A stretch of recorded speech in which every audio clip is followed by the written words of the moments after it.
will hurry up, cause my son and my nephew gonna murder something. Gang. Say, man, I don't give a fuck about the feds, DEA, ATF, task force. And y'all, Duke ain't working nothing over here, man. I asked Duke to come up here because I needed to get an understanding of him, man. So whatever he talking about, he free to talk about it over here, man. Let y'all get this stuff out here, because I don't want to have to start blocking people from the same. You follow full black. You follow full black. You follow full black. No, this shit show me.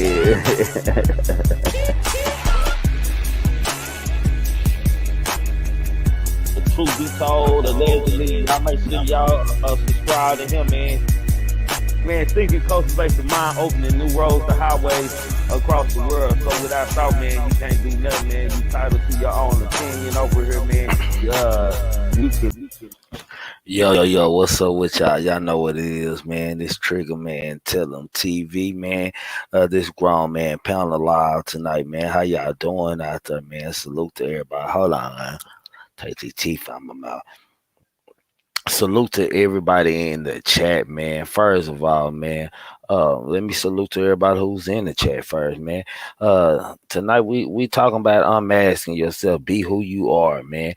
Salute to King Guy. Salute to Chrissy 420, D Rose. Excuse me, y'all. Salute to Aunt Audrey, Sister Rose, Brazy Chopper Blood. Sabrina D, 10AC, Millie Mail, salute Auntie in my opinion. How y'all doing tonight, man? Salute to y'all. Miss Ben, salute to y'all, man. Salute gang, man. And second of all, how about them goddamn me Cowboys? Straight off top. How about them Cowboys? Where's CW hating? You looking at it? Where is CW at? Where is CW? Where is CW, man? Where is that hater at, man? Where is that hater at, man? I just need to see a hater, man. And he the right one to see, man. Hold on, man. Let me drop my stream y'all link, man, for my people on my panel, man. Let me get right, man. Hold on, y'all. Hold on 1 second. I'm sorry. Hold on, let me get my okay.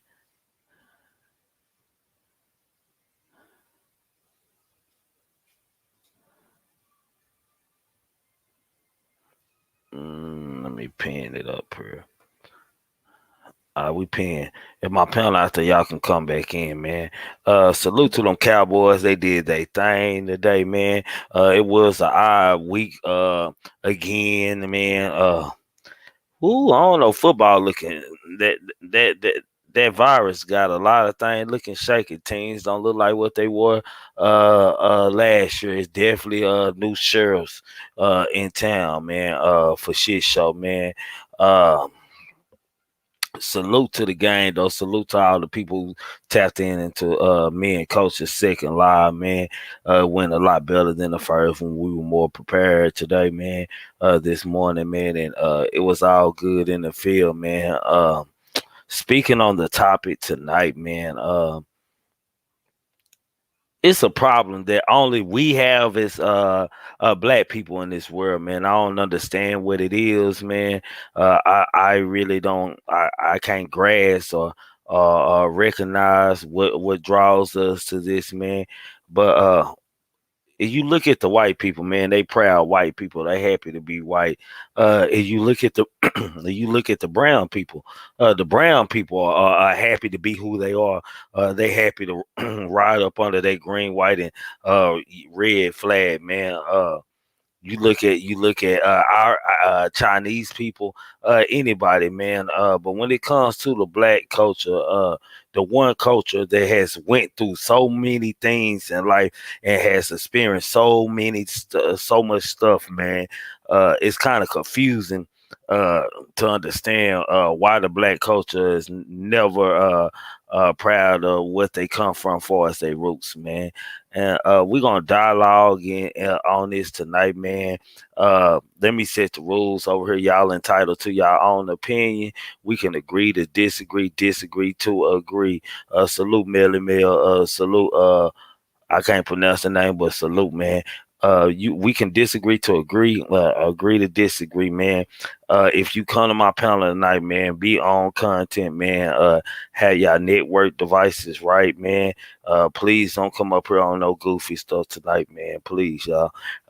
Come up here on serious conversation. And if we debating or disagreeing, we are going to be disagreeing about the content tonight, man. Considering from history that we know of, and that most of us grew up being taught, man, our culture, the black African American, had been in slavery for so much of its creation, as far as here on the United States, man. A lot of us free, but we still in slavery today.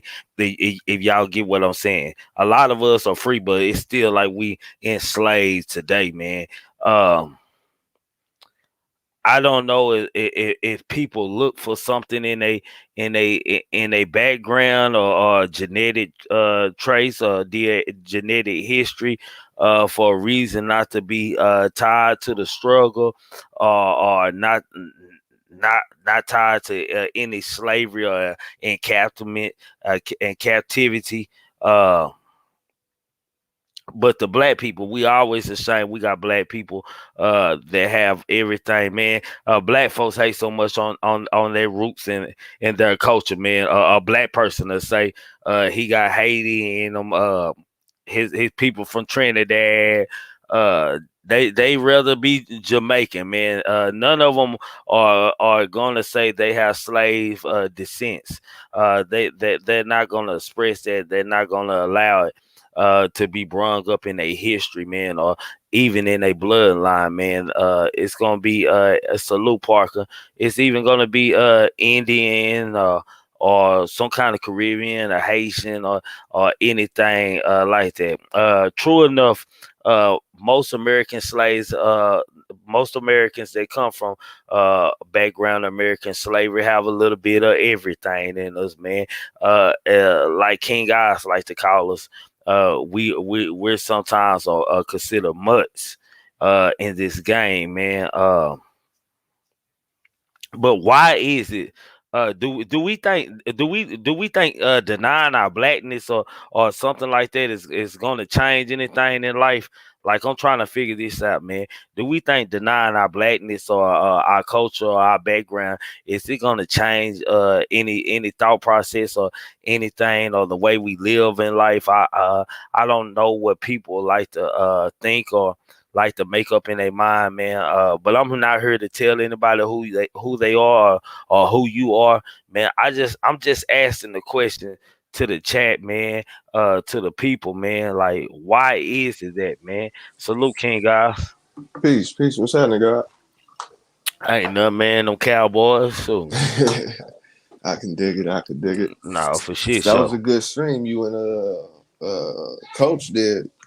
oh yeah, we way more prepared today, man. It showed. Yeah. We way more prepared, man. I took heed to some of the comments, or and things like that. Absolutely.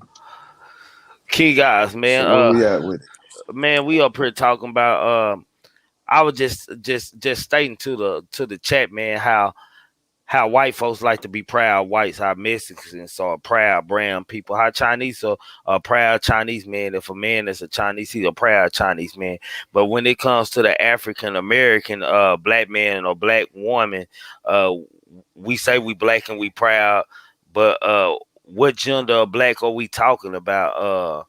What sector of people are we talking about? Because more and more and nowadays in present time, people are starting to connect they self to all kind of other things, whether it's Haitian, Jamaican, Trinidad, or Indian, or anything. And I said, like you like to call us a lot of times, you like to Yep. tell us that we are everybody are mutts anyway, you know. That's something people don't like to accept in itself. So We talking about acceptance. yeah, so I'm kind of confused because I ain't never cared too much to worry about other people until I got on this internet world and seen how big it is of falling for people who darker than me, that say that there's something else, man, and not understand it. You know what I'm saying? Like where it, man? Let me see your hair or something. Please have good hair, man. Why is it that black folks are afraid or ashamed to claim their roots? Because they can't. For the most part, black folks don't know their roots. Mm-hmm. They say I'm from Africa, from Egypt, I'm from the Nile, anywhere. You know how it go, right? That's a lot of identity. Since we're talking identity crises, you know, that's a whole identity crisis within itself. You know what, man? I respect nationality. I respect, having a culture. That's more so where we talking, and that's somewhere where we lacking, and it's been like that. Go ahead, God. uh what was I finna say? Oh, we as the culture of black folk, we should have the biggest crime rate and population rate identity theft. You know what I'm saying? We like to create us an identity theft, man. The majority of black folks always steals whether it's culture or person, they always steal someone else's identity instead of embracing I've gotten their into own this stuff. argument before. I made the statement a while ago, and I agree to the statement as well. Black folks are culture vultures. I got in a big argument, so I'm expecting a little resistance to that understanding, but it is what it is. Salute Mafia. Salute everybody in the chat. You I know, see y'all out there. Make sure y'all hit that like button. Go ahead, King we Guys. I'm sorry. operate in American culture, don't we? That's what we do, right? Yeah. We live in this landmass, so we practice American culture. What is American culture? What is culture? See, this conversation is a good conversation. I'm glad you did this conversation because there's going to be a lot of different perspectives, which is important. But what is culture? Yeah. Like if you ask the average person, what is culture? What does that mean? To me, Just in general, yeah. culture is the makeup of who you are, your family, tradition, uh, uh, humanistic These people, traits, the traits that are passed down, man. Your beliefs, all that is culture to me. I can dig that. Culture, just to build with that, not on top of that, but to build with that. Culture deals with the collective. You see what I'm saying? It's the society of a collective. Black Mm. folks don't have that. We practice American culture, which is by language, by religion, by politics, all of the perspectives that we deal with in this landmass. So we don't practice original culture. You have little fractions around the landmass called America that try to practice the culture, right? I can dig that. Small communities, if you will, but as a collective, we don't do that. That deals with culture. What's up, Seti Nash? What's Peace, up, God. Sadie? Salute What's to up, you, boy. girls? What's happening? What's I'm up with You you, know, man? just talking, chopping it up. oh yeah. Appreciate that good game. Y'all keep it. For the Muslims in here, subhanallah, and on my goddamn, my Jewish brethren, all this talk shalom. You know what I mean? My Giants just won, so I'm feeling real good. uh, man, I'm gonna let you tap in. Let me let King Guys finish. I'm gonna let you tap in on it, City. For real. Go But ahead, yeah, King Guys. you got to deal with a collective, like you said, practices that has been passed down generation to generation. But you got to practice it as customs.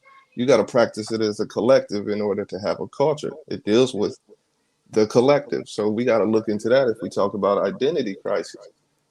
You can call yourself a Moor, you can call yourself a Hebrew Israelite, you can call yourself a Christian, you can call yourself brown, black, green, yellow. But if you don't practice anything in a collective manner, then you can't say you have a culture. Mm-hmm. We're not talking original habits and customs. We're talking about today. Facts. And yeah, that's pretty much what I wanted to touch on as far as identity crisis is concerned. Said it, Yes, sir. man. Why is it? that black folks are ashamed. You got we talking about how the many cultures that black folks are claiming these days outside of theirs, man. True enough, we might have some of everything in us, man. But black folks will pick one thing out of what we got in us and connect to it other than what we are all are. You know what I'm saying? As a whole and what we really come from. Why is it that you think that? Because we're the originators of tribalism. If you really want to get down to it, we are the originators of tribalism. We have this mindset where we let other people tell our stories. We let other people tell us about Africa. You know what I'm saying? Mm-hmm. And with that being said, like a lot of people find humor in what I say when I say these Congolese African knuckles. They don't know about the building structures that the Congo has to withstand damn near every element that the world can throw at it. They think I'm just talking about these big ass hands beating up somebody, but no, it's not that. It's foundations being laid.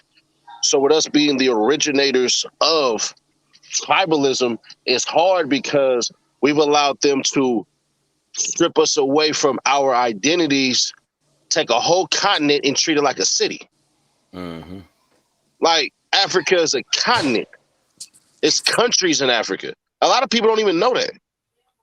A lot of people don't know it's countries in Africa. Mm-hmm. If you just think about it in that essence, that we've literally reduced a whole entire continent into a city. Then on top of that, we're told that people who look just like us are the greatest detriment to ourselves. That's where we lose ourselves. Then we're told the BS of, and I seen this and I witnessed this when I was going to school, when they were trying to explain slavery, and they said Africans were catching Africans. Mm-hmm.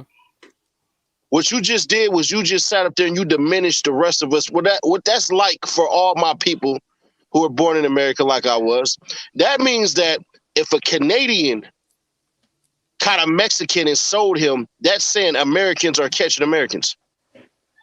Yeah. You see what I'm saying? I understand because it's funny about the black culture, man, because everybody want to be like us. They want to sing like us, they want to run like us, they want to play ball like us, they want Everything. to dress like us, everything but us, man. Like, and it seems like it don't exist. But just being in the YouTube world, man, I had just learned, like, dang, man, like when people say what they are, man, and I look and I'm like, nigga, you blacker than me, nigga, with nappy hair, nigga, you a nigga, bro. Right. Like what gives you the right and the audacity to even like just claim one thing? Like what is the problem with just being black, bro? Like what is it, man? We've allowed them to taint our image. When you think of black woman, typically if I told you, give me 3 things when you think of black women, one of them is going to be dysfunction. And the other one's going to be a physical value. Her ass. Exactly. You talk about her ass, her tits, you know what I'm saying? Then you're going to talk about her being loud or being disruptive. Yes. So already we That going to makes sense. physical and destroying the mental of who we supposed to hold down and we're supposed to lead. Then we allowed them since really the 70s to change our whole entire infrastructure of what parenting looks like. Just think about that. We got hit with crack. We got hit with guns being dropped in the hood. My family all from LA. So I ain't speaking about some stuff I don't know about. Then we turned around, got drugged up, got convinced that weed, which is a suppressant on you being able to get your regular serotonin and endorphins up, that's going to relax you. Let me ask you, how much stuff are you getting done when you relaxed? Nothing. Nothing.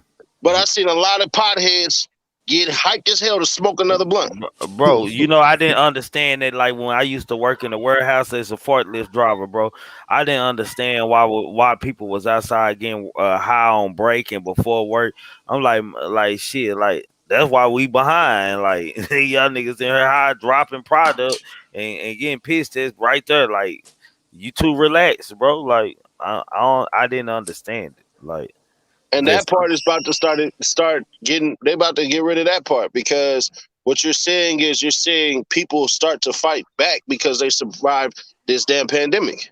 yeah. You survive this pandemic right now. You doing all right? When I talk to my homie, and I ain't gonna say his ethnicity and his job and stuff like that, but he sat up there and told me flat out, these people don't want to go to work anymore. I said, no. I said, did you look at the jobs in the jobs report? No, these people don't want to go work at restaurants because they're sick and tired of all these entitled ass people coming in there and messing with them and getting paid bare minimum. Y'all been disrespecting the McDonald's worker so much that now when y'all needed them, they ain't nowhere to be found. But Y'all disrespected the American worker so much. Everybody want to be a boss, That's cool. But since everybody a leader, let me ask you, when the last time you followed? You cannot lead without being a dope follower. It don't matter. Mm-hmm. If you are a kid with a dope father, you are by definition a follower. You are following in the footsteps of a great man.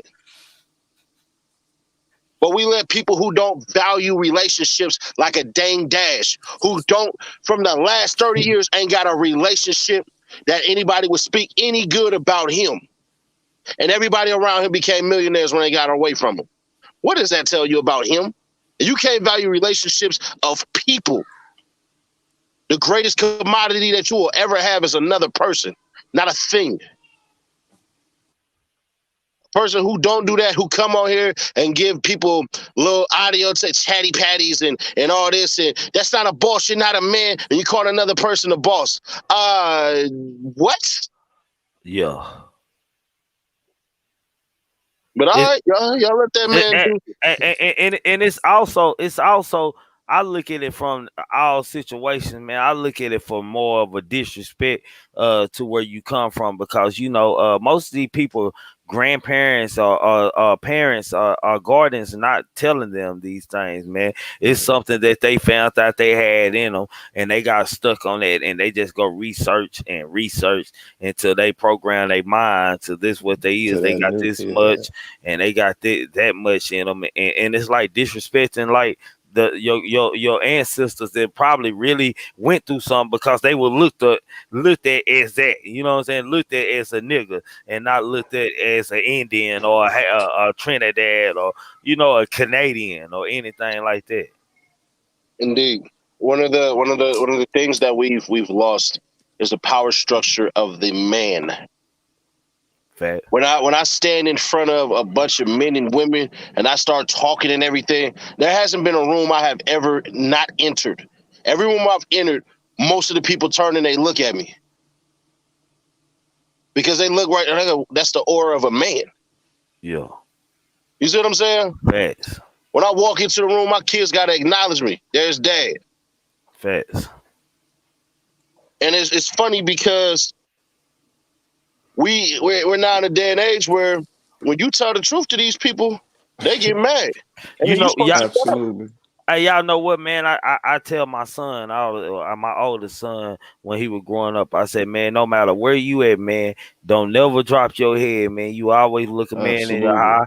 I say, be respectful. You walking through a pack of niggas, excuse me, and look them niggas in the eye and go on about your business, man. Because any sign it's a weakness that you not alpha or man, somebody gonna test you, man. And that's just the way it is. Right. I'm gonna tell y'all something, and it's gonna be funny, but it's not funny. There's a TV show that came out in the early '90s called Star Trek Deep Space Nine. Yeah. The captain was a black male father who exuded everything that you want to see in a black male.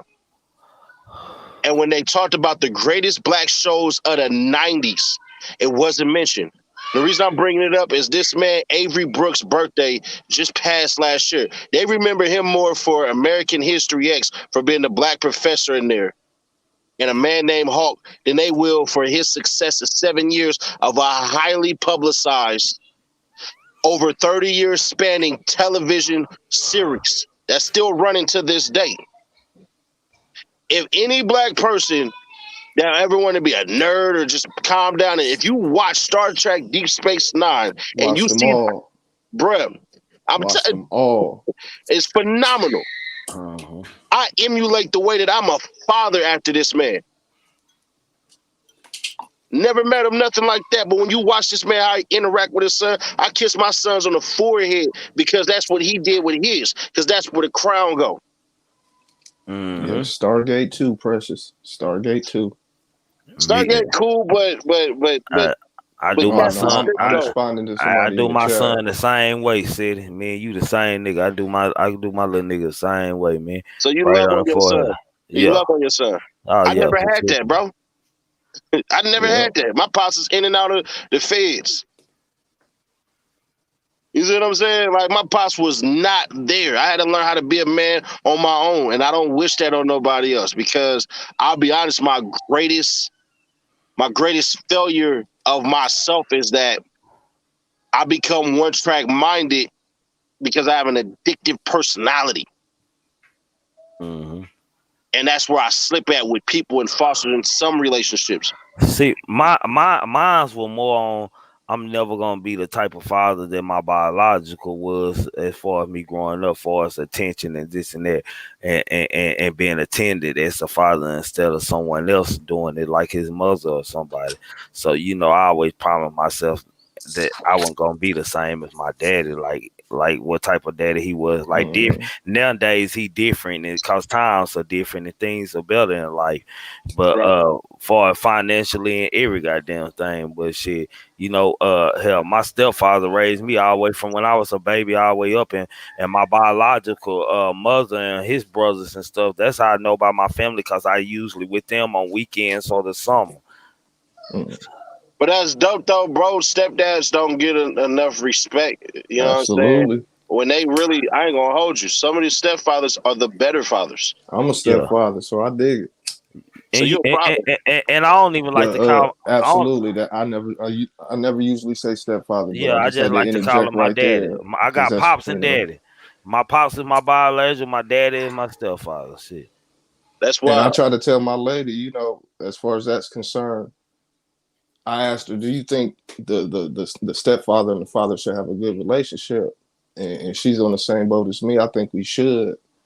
It's a great influence for the child, whether it's a boy or a girl. You know what I'm saying? But sometimes it don't work out like that. It don't, and that's your kid now. That kid is your kid now.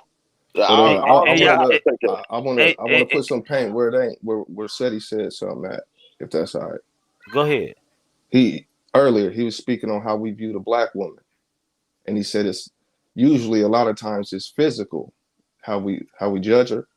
And since we're speaking on identity crisis, that's an identity crisis red flag right there.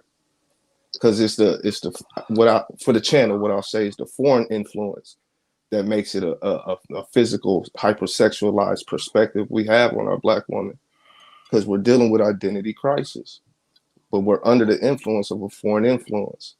And that foreign influence is hypersexualized when it comes to the woman. And so when he said that I'm trying to stick to the topic, that's a red flag right there, why we have an identity crisis.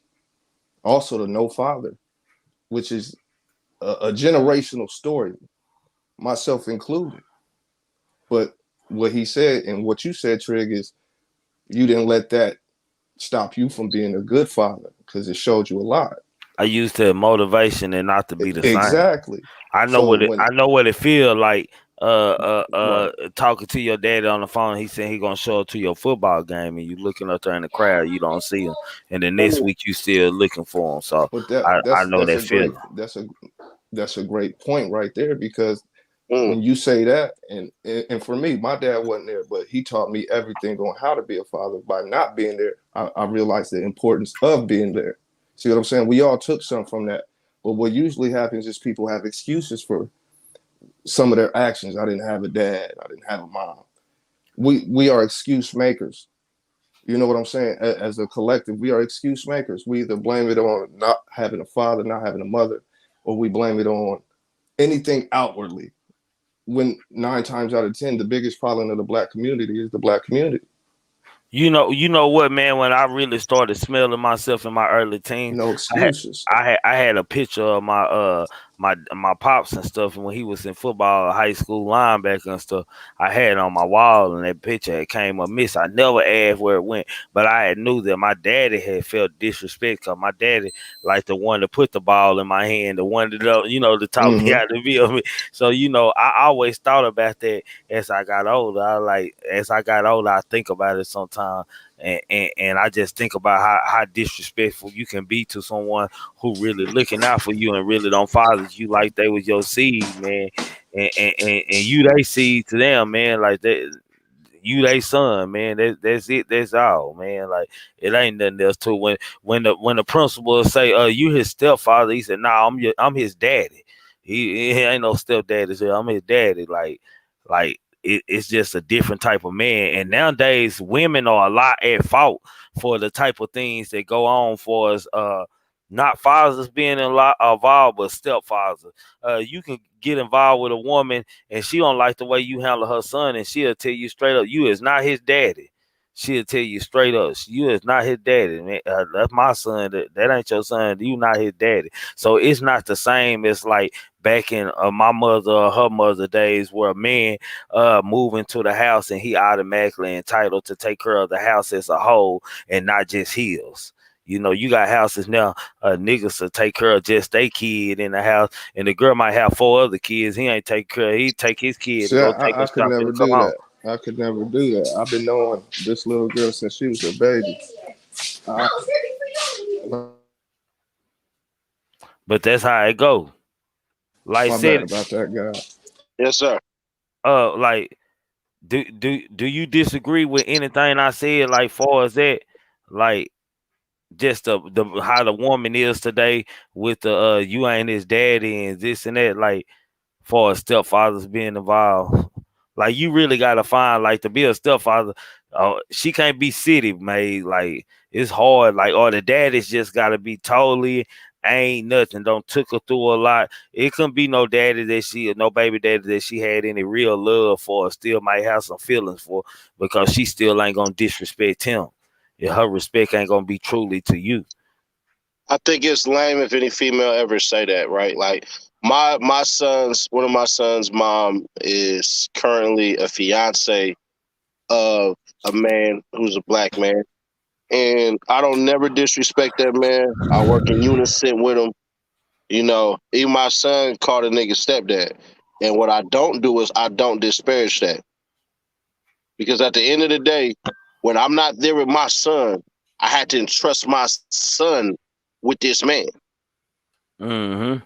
Now, I don't know, and I don't care if this man fear me or none of that. I don't care. He know who I am. He know my street rap and all that. He know if he get out of line with my son, I will break every bone in his body and drag him up and down the street. But I don't want an enemy. It take a village to raise a child. It take a whole team to win a championship, even if you play golf. So it would be literally dumb as hell of me to sit up here and do that.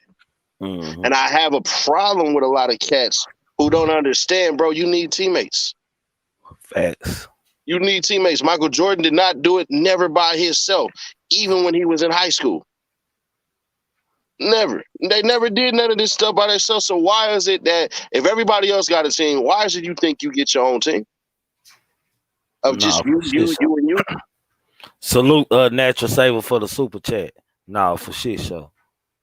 So I think what a lot of men had to do is, if you ever want to be a man, check your ego. Check your ego, homie. It ain't that bad. Like, there's a bunch of women out here. If you are worthy of yourself, to prove yourself to yourself that you're worthy of a woman. A lot of these cats would never admit, all right, bro, I ain't got it all, but I'm working towards it. Yeah. You're going to sit up here and waste some of these ladies' times because you don't want to feel what it feel like to be alone. Well, when you alone, you get to kind of sift out what it is that you want and what you don't want. But a lot of these cats, they go into their cage. Go into their caves, pardon me. They go into their caves with stuff, and they supposed to leave that cave without that stuff, and they take it back with them out into the world. When you go in and you repair yourself and you fix yourself, leave the tools in the shed. Don't bring them out. Thanks. And y'all know what, man? I'm glad that this is kind of coexisting with the topic at hand, because this has something to do. It also has something to do with not knowing where we from and not knowing our background or our real roots, because we can't carry our conduct ourselves with any kind of like integrity, if we ain't, you know what I'm saying, know where we from, or I got that man role in it, because everybody in their family once a time had a mama and daddy house system, you know what I'm saying, in their family tree.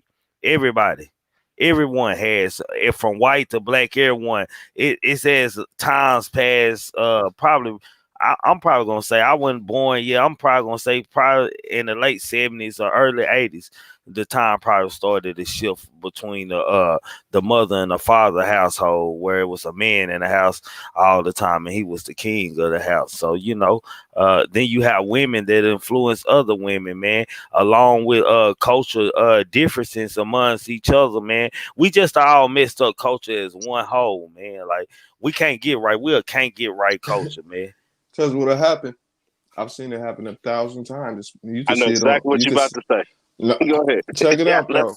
I know what you're about to say. Go ahead. People will claim, excuse me, people will claim something they are or where they come from, right? Mm.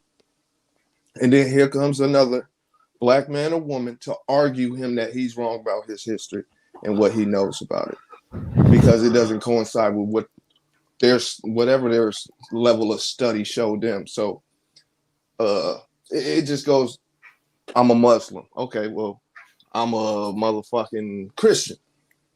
Or I'm from Algeria. No, you're from Chad.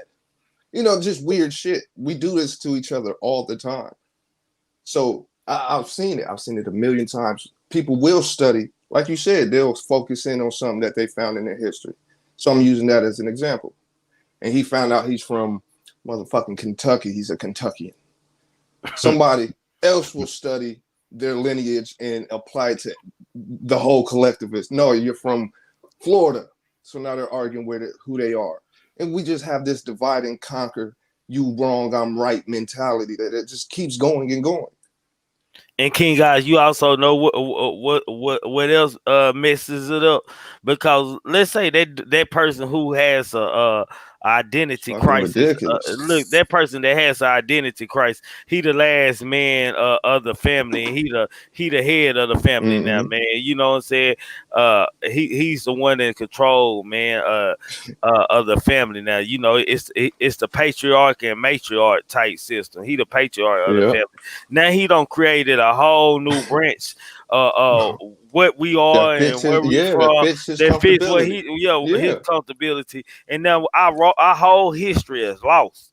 Our whole history is lost, because Uncle George don't say we really want that, and the granddad, he don't threw some extra stuff in, don't made a nice narrative. It's happening all the time. Niggas a lie to you. Niggas a lie to you. But we dealing with identity crisis. Once again, the foreign influence has done a number on us mentally, and our perspective of self and our reflections. It's opposition all the time, because internally we're in discord internally, so we have to reflect it outwardly. And what's the book? Carter G. Woodson's Miseducation of the Negro. I highlighted it because it was a great quote, and I spoke on it last time we spoke on something to this degree. Was when you take on another language of somebody else, you also have to take in their customs and culture. And that's what we do. Go ahead, Guy. I heard you wanted to interject. No, I was just gonna say, like, part of it too, though, and we got to be cognizant of this, is that we're literally focusing so much on the past that we're forgetting we got a whole future. Absolutely, right? Absolutely. Like, I really, really get into it with a lot of, because I call older black men sages, right? I get into it with a lot of sages about that, about this stuck in the past, everything. And they get mad because I just hit them with the truth. I say, Brother Huey is dead. Brother Huey is dead. He's gone. Black Panthers are a fracture of what they used to be. What are we replacing Absolutely, them with? God. How are we upgrading them? We went from the VHS to the DVD to the Blu-ray. We're Absolutely. still stuck in the VHS. That's that We have foreign to influence once again. upgrade. Like, you Yeah. know what I'm saying? That's And the that foreign fact, influence telling us and always drilling at us in our head, we don't have a history. We don't know our history. So it's drilled in us to want to stick to that and show and prove them wrong. You see, I absolutely agree with you. there's one more thing. Let me get this one out and I'll give it Absolutely, right back God. to you.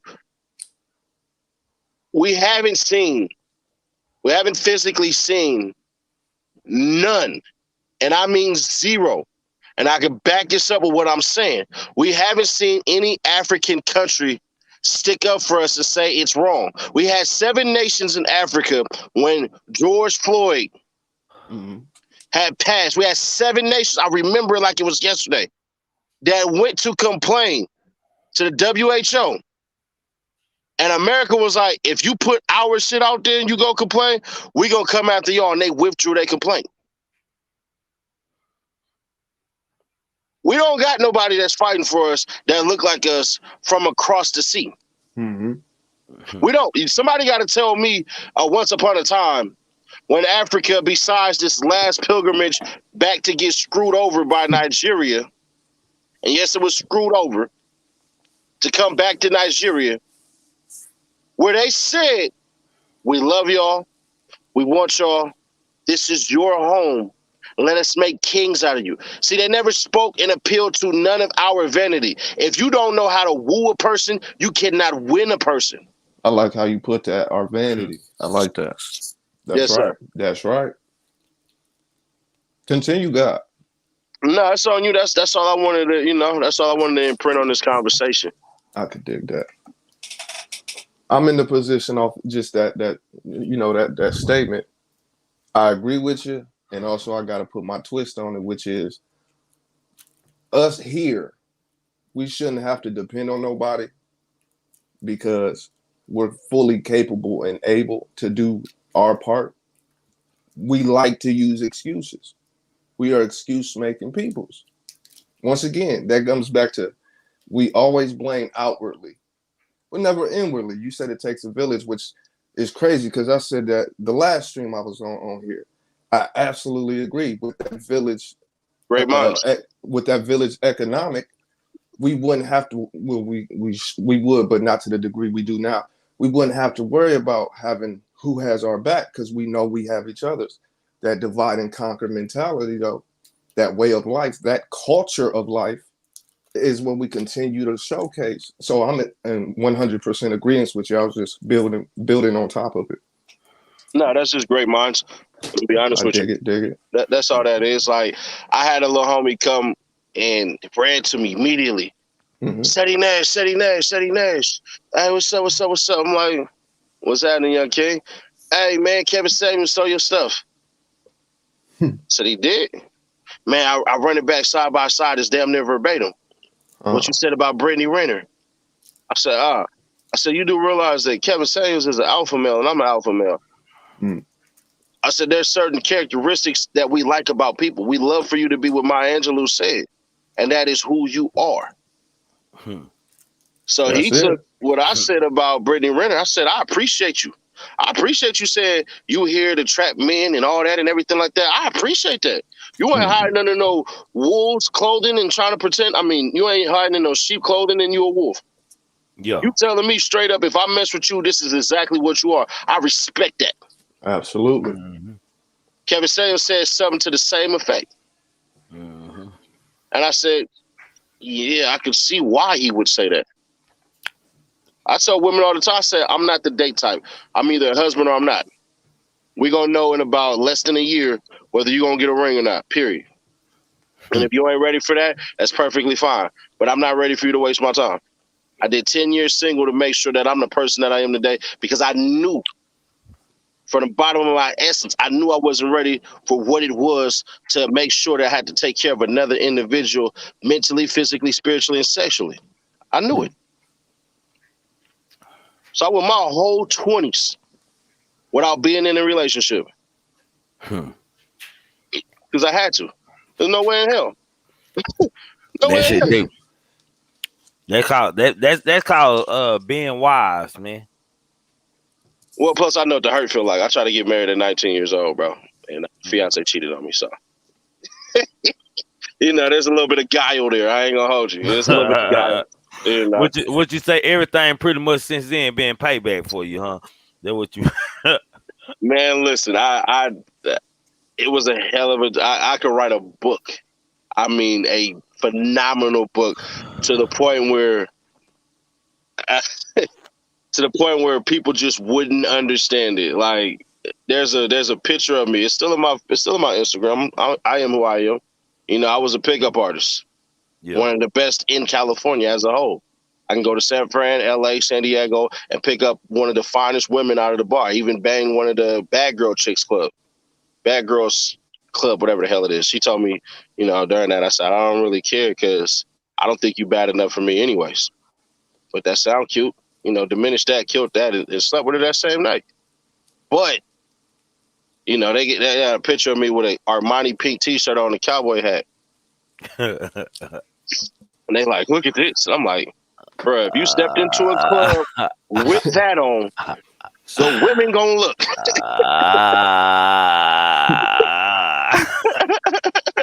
I said the women gonna look, bro. Say, let me ask you a question, man. Far as your upbringing and stuff, were you taught anything about your background as far as where you from and who your people were? Was that something you had to go research and learn on your own? It's weird because I didn't grow up with mommy and daddy. There's not a single soul on earth that could take credit for the way that I am and giving me an upbringing. There's not a soul on earth that could say, I raised Cedric Nash. There's not one person. Yeah. You know what I'm saying? There's some who may say that they believe they had an impact, but if I tell them the truth, if I say, what statement did you give me? That's your credo that I can live by. And if you can't give me that, that means you had no impact. And I think a lot of people forget that. But what happened is that my grandma is a French Jew.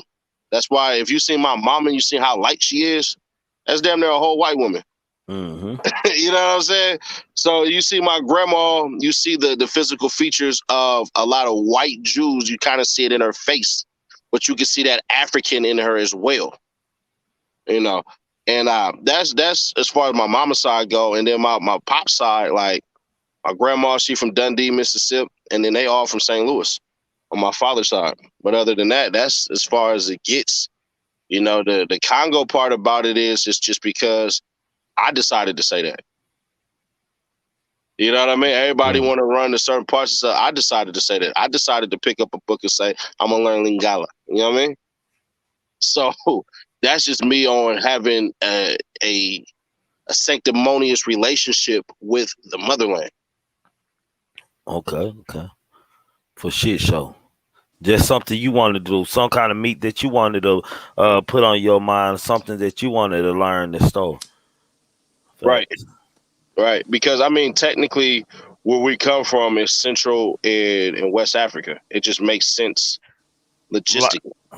Because like growing up, man, like that wasn't nothing that I was used to hearing people saying that they was something else, or you know what I'm saying. It was you were black, man.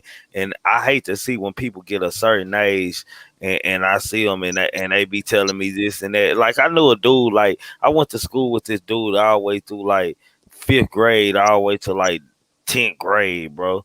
And I hadn't seen him probably about 12, 13 years. And I seen him at the Jamaican club and he was talking Jamaican. Like I didn't understand it and shit. Like, my people now, nigga. I don't know I know your mama and daddy to be niggas, man. Like this nigga was acting like a whole Jamaican. Like it just lost me, bro. Bro, he was acting like a whole fucking Jamaican, bro. I can't make this up, bro. Did he have an accent and everything too? I was just thinking that. Bro, he had everything, bro. He had everything. The accent to make sure that you all that. And he one of them Rastafari Jamaicans. He talk shit. He Bumba Clyde this and Bumba Clyde that. I'm like, damn, bro. Like this shit crazy. I don't That's never blow his cover. I just be looking at him, man. And he always friendly when he around me. But everybody scared of him and stuff. The nigga be outside just shooting guns and talking in Jamaican time. I'm like, bro, this nigga ain't even Jamaican. Like, I don't understand. you should learn a little bit of French and mess him up. You know what I'm saying? Just ask him, parlez-vous français, monsieur? Qu'est-ce que vous mangez aujourd'hui? Right? And then see how he react. He gonna be off. He gonna be off. You know, but yeah. Said he learned that French so he could talk to them French women and shit. You think you ain't Nothing fooling wrong me? with it. Hey, he ain't fooling me. Add the This weapon guy, to your arsenal, hey, I'ma man. call him. I'ma call you out, boy. I'ma call you out, boy. You ain't fooling me. You learn all these languages for the Can't hoes knock out it. here, boy. That Hey, I nigga did learn Russian because I love Russian women. I did learn Russian because I have an affinity for Russian women. I ain't gonna hold you. You know, that part is very true. I love my black women almost damn near to a fault. I just do. I'm massively Absolutely. loyal to the black woman. Absolutely.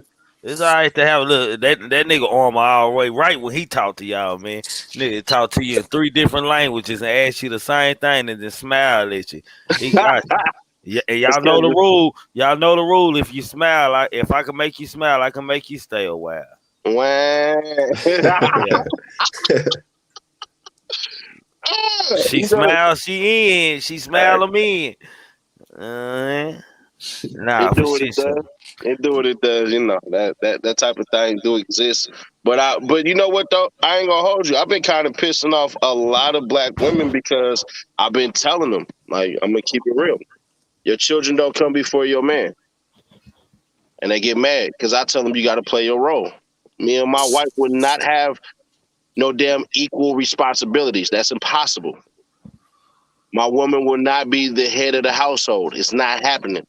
You don't like that? That's cool. Go find you somebody else. Do But That's what the I part say. people don't get. That last Find you a part. hoe. Go find you a hoe. If you don't like it, it's okay. yeah, We're reactionary. We're emotional beings. yeah. That last part is the most important to me. If you don't But like it, it's okay. It's that easy. I tell them my wife will not be paying for shit around here. You crazy as hell. My wife don't pay for nothing. The house is built for us. But I'm gonna have my section about the house. And when they sit up there and they talk this little lame little talk and everything like that, it's hard being a mother. It's hard being a mother. I understand your plight, but try being a man too, where you ain't got nothing to support you but your balls and your word. Mm-hmm. And I'm not comparing the plights because they don't compare. It's incompatible. But it is what it is. Like I'm not of this. I'm not trying to disrespect no feminist movement, but fuck it.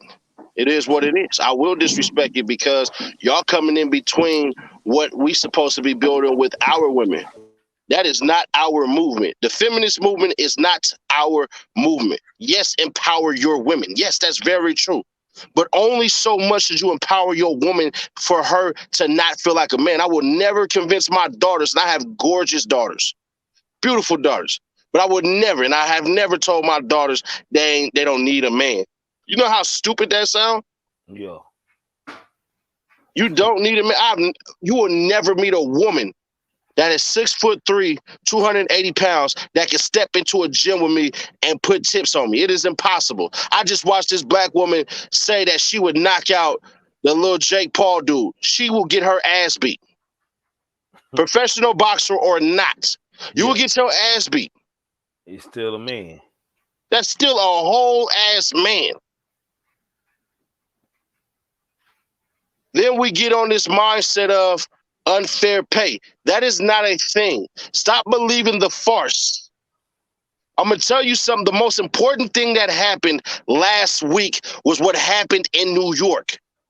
I don't care how y'all feel about mandates of vaccines, but what they told y'all, and I mean our women, was you are replaceable. Because they said if you are not vaccinated in the healthcare whole entire environment, from a doctor to anything, we will get rid of you and activate the National Guard. Now think of what that means to a lot of these women who go through, I'm a CNA, I'm a nurse. They just told you you're replaceable. Mm-hmm. So all yo, I don't need a man ass shit and everything like that. Please. I haven't hit less than $100,000 in the last goddamn 4 years. So you talking to a man who ranks more than a lot of these PhDs and all that. Not mad at Seti Nash, real talk, for real, for real. Goddess, if you want to disagree, you can. I won't argue with you. I'm just hell-bent and taking a stance on what I believe in. The man is the head of the household. You got to learn how to teach your son how to protect your daughter. You got to learn how to love his mama and teach him how to love a woman. You got to make your women feel valuable. I would agree with King on the other side of me about not sexualizing our women. The only thing is that the rest of the world decided to do that lame stuff, and we got to fight back. Absolutely. I tell my daughter all the time, I praise my daughters on their ability to get shit done.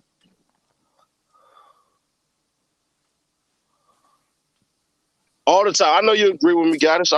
Ross, I appreciate you agreeing with me. But, you know, I'm one of them ones where I'm firm in what I believe in. I didn't grow up with mama and daddy, but I understand, even with my pops right now, we ain't on the best of terms, but I still respect him.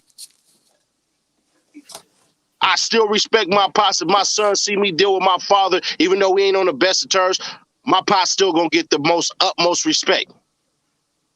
Regardless of I wouldn't care if I hated my father. What am I showing my son when you can disagree with a man and y'all ain't on the best terms? Like, if I ain't got no love for you, I still would love to see you still prosper. No, for shit show. Can't be no hater your whole life. Don't be no hater your whole life.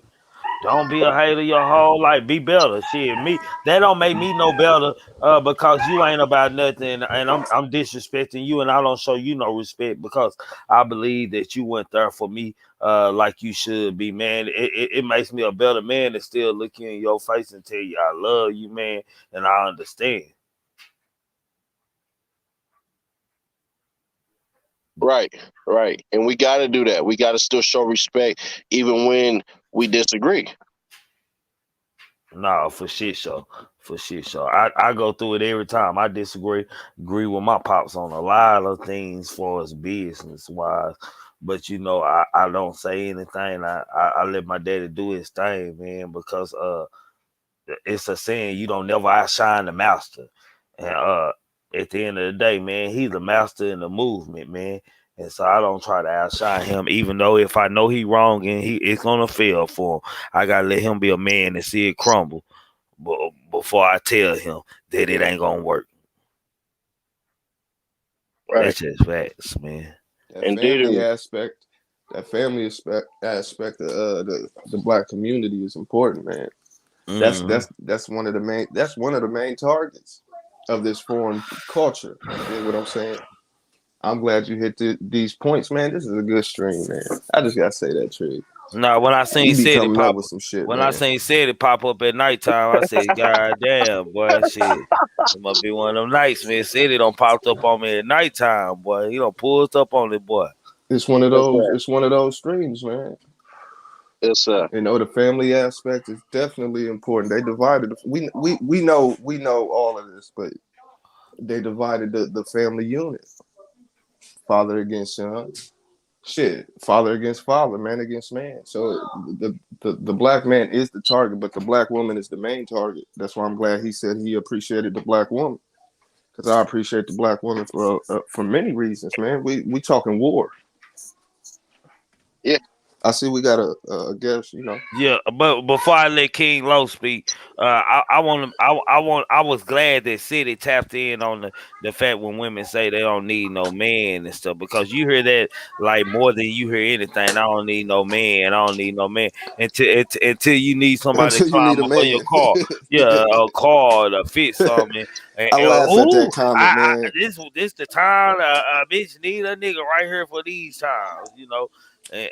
Whether he don't do nothing around the house, when you need him to do something around the house, you need a man all of a sudden, man. That was a good point, man. King Law, what's up, bro? Peace, what's good, bro? How you doing, man? Peace, bro. How you feeling? I'm all right, bro. Good, bro. How Yes, y'all sir. feeling, on here, man? Blessing. I ain't What's on on, that, man. Just tap what, it in, man. What y'all talking about, bro? I just tapped in, big bro. man? You gotta come on the panel and know what we talking about, man. Mm, come on now. Man. You gotta stay. I gotta put you back in the chat, bro. You gotta already come up and prepare, bro. You gotta Come tune up when you in, man. catch up. We Man, yeah. I just got off of work, bro. Man, we on identity crisis of black people being ashamed of what they come from and identifying to another race or another culture. Just the black man in the house, the build of the black man in the house. What is missing it, and just why do black folk? Why are we the one to reject who we really are, and just you know what I'm saying, that we are kings and that we should be living a different way Okay. as far as the family system and culture and heritage and where you from, roots. Yeah, it's time for a lot of black people to step up, bro. For real. How should we do that though? Man, peep game, see what's going on. Like, I'm from Chicago, bro. Like, big bro, I know who you is, bro. You be tuning in with AK-47. I know who you is, bro. You know what I'm saying? Shout Appreciate out that. to you. I be watching your channel, and I be seeing what you been doing too. But it's just time for, just niggas to come together because how everything is going on right now, man.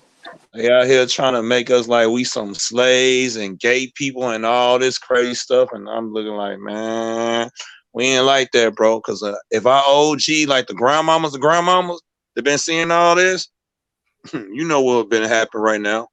A lot of ear pulling and switch pulling. Yeah. And praying and praying. Hey Trick, can I answer this question for what's her name? Go God, ahead, I bro. haven't seen it. Antoinette Arnold. She Yeah. asked the question. She said, "I could follow a man that is leading by example, but SETI, what about the ones that aren't as dedicated and as strong as the three kings on the panel? Should a woman still follow?" Let me tell you this, Antoinette. You got to study your man. You got to study the man for potential. I tell all my homies, and when I say that, I mean men and women alike. You got to study your people and show restraint. Now, I don't classify the male species as one and the same. And if you heard this from me before, forgive me for being redundant, but it is what it is. There are men who are boys, dudes, and men. There are males, pardon me. There are males that are boys, dudes, and men. A boy is a person who take, gimme, all of this. All they want is what somebody can do for them. They never accept responsibility. They always tap out. A dude is a person who can keep a job but cannot progress any further in life. He don't want any more aspirations. He cool where he at. He will not elevate in life. It might be too scary for him, but whatever the case may be, that just is what it is. I was a dude for 10 years. Then there are men. Men protect, provide, prove, and pray. And I don't mean P-R-A-Y. I mean P-R-E-Y. They prey on opportunities. They prey on their ability for themselves to get better. So when you have a man, it's different. You get a different feeling. But see, here's the thing too. You have to study a person because people will lie about who they are as well. And when you do that, show restraint. I tell my homies all the time, don't go to a woman's house or a man's house for 6 months. Because what's going to happen is they're going to put you in that house and build a future for you that you did not agree on. And one of the worst things that people can do is not live up to our expectations. Something we never even agreed upon. But once you go there, you start laying that wood or giving that ass up every single night and you sleeping in their bed, they somehow built this future for you that you didn't even have that real conversation about roles and what your expectations is. So that's how I would address that. Is study your mans, study your people, study what your future is, because you wouldn't do that in any other aspect in life. If you ever wanted to invest, what you're going to do is study the market. If you ever wanted your kid to get better at any sport or anything like that, you're going to tell them study the books or study the players. So why is it that you wouldn't do that for yourself? Especially with something as essential as your body and as your future would be. But that's all. Nah, for shit show, man. You that's the best way. Man, I like your word and said it, man. The fact, man, this the key word I heard out of all of that, bro. Study your man. Study your man. A lot of us get involved in situations and don't never like really know. Like I tell people all the time, you get to know a personality and not a character of a person. Like, who is this person really? All you get is a personality, who he portraying to be. Like, find out who this person really is that you getting involved with, or that you getting so attached to before you attach yourself to it, because the detachment is gonna be so hard and such a down spiral that you're gonna lose, and it's gonna be hard for you every time, man. Just for shit show. Yeah, you have to. You just have to. If you love yourself enough to love the future that you could potentially have with another, always ask women all the time. All the time when I be in that, that fascination stage. If you had everything that you needed to become what you are, how would your future look? You know what I'm saying? If I was your backbone right now, there's a woman I'm talking to right now, a dime, a whole entire dime. But I don't care. I literally don't care. Whole entire dime. I know every man that if I brought her around and I said she's single for the taking if you got it right, they'll go and go, ooh, yeah, I want that. But I told her, I said, I don't care nothing. I don't give a damn. I said, because if I'm wasting my time with looks, I'm looking at the wrong shit. You know what I'm saying? Like, oh yeah, she bad as hell, bro. All right, cool. But end of the day, what am I looking at? Am I looking at her physical or her mental? How do you help me spiritually? You know what I'm saying? After we cut up and we do what we supposed to do and all that, and I done blew her back out. She done rolled the goddamn magic stick and everything like that. What did she become after I done did that? You know what I'm saying? Yeah. And then she gonna be the crazy female. He thought she was bad, thought she was this and that, and she crazy. She become the problem. She that story that you don't never want to have again, man. That one girl, any sign you see of her and another woman, you run immediately. She might not even be like that. You just run, like, man, you crazy, man. You remind me of somebody. All right, Usher. Yeah, you remind me of, yeah. Nah, for shit show though, man. That's just how it is. That's life, man. I you know what I call it though, City? I call it the pursuit of love and happiness, man. That's what I call, man. You gonna win some, you gonna lose some. You gonna lose more than you gonna win in life when it comes to the love game. Indentity. I'm gonna take it a step further with you though. Any woman that ever got interested with me, I always tell them, I always ask them this: what's your love language? Always ask them that. And I would ask all the homies in here too. If you ain't read the 5 languages of love, I need you to go ahead and do that there, so you can have these women. I got that and the book for the language of children. 5 love languages for children as well. That's crazy. I didn't know they had that. I'm gonna have to check that out. I did not know they had that. Yeah, I did not know they had that. That's crazy. I'm on that. Remember, I'm a father of 3 girls and a 3-year-old boy, so I gotta know these things. I got teenage daughters, homie. It is the scariest thing. I done been shot at cats. It's way scarier. But they might have a PDF version of that book though. If find out where to steal it online, or just pay for the audio book. You know what I mean? Dig that. I've been on this book Catalyst for a minute though. John Catalyst. Hey, it is scary with daughters, because you know how you know yourself as a man and your friends as a man, so you can imagine what the culture of boys and young boys and men are now today. And so just the thought of your daughter ending up with someone who you know might be like that or know what they really about, is just like, ain't nothing you can do with it, man. It's just scary, man. Ain't really nothing you can do about that, bro. Like, just, what I'm saying, just hope for the best, man. Hope they really happy and hope it ain't violent and toxic at the same time. And that's the thing, bro. There's my daughter called herself having herself a little boyfriend, and at first I was kind of pissed off. But I got some gorgeous little girls. Like, I just do. Like, my daughters are gorgeous. They're gonna grow up to be some very beautiful women at 8 at worst. They put on a little makeup and shit like that, and heels and all that shit, tight clothes. They're gonna be little 9s. Like, it's just the truth. Yeah. And I can say that as a man. So I'm gonna have to grab up the little boy that's liking on her and ask him, if my daughter get into a fight, what the fuck you gonna do? You know what I'm saying? If my daughter is doing this, what you gonna do? You know, I'm because at first I was gonna hit him with the, hey, look, whatever you do to my daughter, I'm gonna do to you.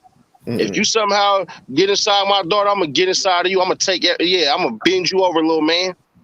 That's what I wanted to do. I wanted to scare the hell out of him, but I can't do that.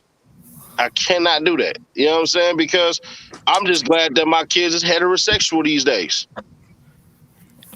There go that foreign influence again. Bruh, I'm dead. Listen, I'm that's glad why my I'm sticking to daughters that. like I'm boys sticking about to that. boys like girls.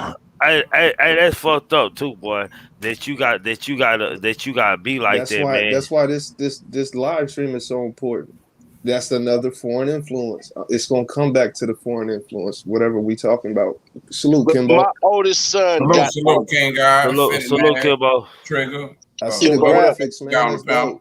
The King Low. That's King Low. King Low. Salute, King Low. What's up, big bro? What's the word? What's happening? Now look, my oldest son, he got a gorgeous little chocolate little goddess that he crushing on. I said, ooh wee. If she break up with you, she gonna destroy your whole little heart. That's something we gotta deal with too, man. See, that little girl is cute as hell. I damn near looked at him and said, boy, you might not be starting for the basketball team, but I couldn't be more proud of you. You know? Dig that. Love for shit show. Kimbo, have you been listening in on the topic of things? I just jumped in, man. I wish I could have, but I've been missing it, man. I'm just tapping in. Man, we just been talking about identity crisis among the black folks wanting to claim other cultures and community. Right. The standard look of what the black house should be, the black man, just why we don't embrace what we should be, and the fuckery that black folks go on. Right. Like you hit it on the nail. Identity crisis shit. That cover it all. Like everybody, to me, bro, it's so funny. Like all niggas think they got game, bro. I don't give a fuck where they from, which coast or whatever. We all think we got game, fam. So this how knowledge work. When we run across some shit, and this how niggas work. We run across some shit. I'm just gonna make up something because I don't want to offend nobody. Not yet. It's too early. I just got on. But look, it's like they said nigga go pick up a new religion called Aquafina water or some shit, right? And he find out a bunch of slick shit that you ain't never heard before, Trigger. Now he come at you, he gonna try to run up you. Like, cause I got this, I know this, my people that or whatever, whoop-de-woo. You know how niggas do. Like, and I watch everybody do that shit and try to put their shit on everybody, but it's funny. I was in the pen with all them niggas, Trigger. From every one of the motherfucking religion, every thought process they think of. So they ain't got no shit to, they ain't came up with now to beat the white folks yet. So fuck all of them. I ain't trying to ride with none of that shit. It's just a good cartoon. It's a good feel good shit. It's like, hey man, this is what I don't knock nobody for claiming nothing shit. You know what I'm saying? Like, whatever you feel like, I feel like whatever floats your boat or whatever rock is heavy for you, rock that shit, but it might not be heavy enough for the next man. But when we start getting the information and shit, bro, and when you start sitting down and discussing shit with people, we seen it on the channel. You have people that'll jump in on the channel and tell all us on her right now. King Eyes, you a more. Trigger, you a gangbanger. Nigga tell me I'm an Indian because I'm light-skinned. And you know, they'll just look at us and like, damn, y'all that good? Y'all don't need no DNA test or nothing. But now, when you flip it on them and start giving your breakdown, what my uncle say? when you start getting into your dig, Yeah, you did. Yeah, getting into your you start dig. getting into your dig, then now all of a sudden it's a problem. Now we ain't cool no more. But if you accept that shit and be like, damn, fam, give me some more of that information. Now here come the paperwork. They want to sell you some shit. You got to buy some shit. It's going to be some slick shit in it. And I'm like, hold on, man. Sheesh. Oh, I'm like, damn, like, why we got to do that shit? But this what fucked me up, Trigger. And this why I be poking at a lot of them motherfuckers because, nigga, I know the origins of this shit. I know what led our people into all of these so-called belief systems and cults. Like, some people only reading the material that they presented. Now you got to read the material that came before them. Find out who they learned that shit from, because all of them learned from somewhere. And then you'll find out all this shit is smoke and mirrors. That's why I say I wish we could come together, bro. Let everybody claim their own religions or belief systems, but find something that we all agree on, nigga. One umbrella that we could ride under, to where you could still be Hebrew, you could still be a Kickapoo Indian or a Cherokee, whatever you want to be. But niggas still know when they come to kill, they shooting for motherfuckers our color. Facts. You know what I'm saying? It's niggas our color getting fucked out. So I'm like, why are we so separated with that shit? That's the identity crisis, bro. We feel like that's a we gotta divine feel like we some other beautiful kind of game. people feel special, like niggas what's our leading, literally, what is our leading example to point to as far as community? That's our issue. It's fucked up, but right now, really, other races, shit. Yeah, but we don't have no mirror. Other than us. We don't have no mirror that look like us to say that's success right there. That's fucked up too, ain't it? As far as the community go and everything like that, like I made it a purpose, conscientious thing to never cheat on any woman that I've been with. Well, I fucked that up. I ain't gonna even lie. It's hard. I ain't gonna hold you. I ain't gonna hold you. It's hard. I got kids born a day apart and shit. Jeez, Louisa. What they call it? What they call it on Love and Hip Hop? They call them niggas. We call them Star Still kids. No, I'm saying what they used to call them niggas. I don't watch Love and Hip Hop. I wouldn't know. I'm talking that show. What they be calling them niggas in New York? Peter Guns now. Yeah, I don't know nothing about I don't even remember. The nickname Scumbag, some shit. Yeah, the Creep Squad. The Creep Squad. I used to be a creep. I changed my life. I'm born again now, though. Yeah, the Creep Squad. They the Creep Squad. Yeah. But no, that's admirable, though. See, watch this. Most niggas will be like, "Oh, nigga, you tripping." Hey, to see somebody with that type of discipline, nigga, I salute that. I wish I could. I had to work to get to this point. Some niggas start out like that, Trigger. You know what I'm saying? They already get it. Nah, I had my heart destroyed though, Thug. I ain't gonna hold you. Like I truly had my heart destroyed. You know, I was. I did everything I was supposed to do, and I was really thugging, slanging, you know, all of that. Like I was an OG before I turned 22. For sure. You know what I'm saying? Like literally did everything you're supposed to do as far as accolades go in these streets. But you know, my love of a woman, because I didn't have a woman to really love like that, has always been existing. You know, while you constantly searching, there might be something at your door that's been knocking for you, but you've been looking for a package that you thought wasn't delivered until you look to your left and your right. Nah, that's some real shit. And some niggas ain't never felt like they were loved anyway, so they don't recognize love anyway when it's in front of them. Yeah, you know what I'm saying? You can't or did they convince themselves? Never seen or never had, especially if you're in a household where, you know. Facts like I said, my mama raised me, so nigga, it was all tough love. I had my partner and them laughing. I say, nigga, they need to make hanger throwing, like the hangers you hang your clothes on. Mm-hmm. The metal ones, the plastic ones, they need to make an Olympics. Nigga, my mama used to be cold with them motherfuckers. You try to catch y'all running from them. Nigga, she'll make that hanger turn the corner and hit your ass. Yeah. Nah, real talk. I don't know how they used to do that, man. They make the court. Even when I got older, I could do it. When I'm throwing something in my kids, I don't throw a shoe, goddamn man, don't land the goddamn bam. All that shit. But no, when you get that tough love though, bro, your mom don't really get a chance to be soft, like, you know, some of that shit you need. So let me ask you this, Kimbo. A fucked up outlook on shit, bro. I started out with a fucked up outlook on shit. I ain't gonna even lie, nigga. I felt like, nigga, it was me against every bitch on the earth. I ain't gonna lie. I feel you with that. I ain't gonna hold you. I felt you with that. That's why you said the game and all that. I ain't gonna hold you. I really know game because I picked it up. I really picked up what it was to be a pickup artist, how to do what's called peacock and multi theory string, all that, how to approach and all that and everything. Like I literally know all of that. I even decided one day to write some things down real quick, and we called it the Nash Effect, where I had 10 men would come into a spot that we had. We called it Planet Hollywood, and I would teach them game. Right. You know what I'm saying? I even made up some shit to the point where I'm gonna jump on camera real quick. You know, I've been cooler with my shirt off. Let me do this real quick. You know, I want to show this sexy body to, you know. The dope boy body. The dope boy body. Hold on, this built for the winter body, you know. Yeah. Come hibernate with this grizzly bear. Hey, y'all in style. Y'all in style right now. Come hibernate with this 6'3", 280 grizzly bear. Yeah.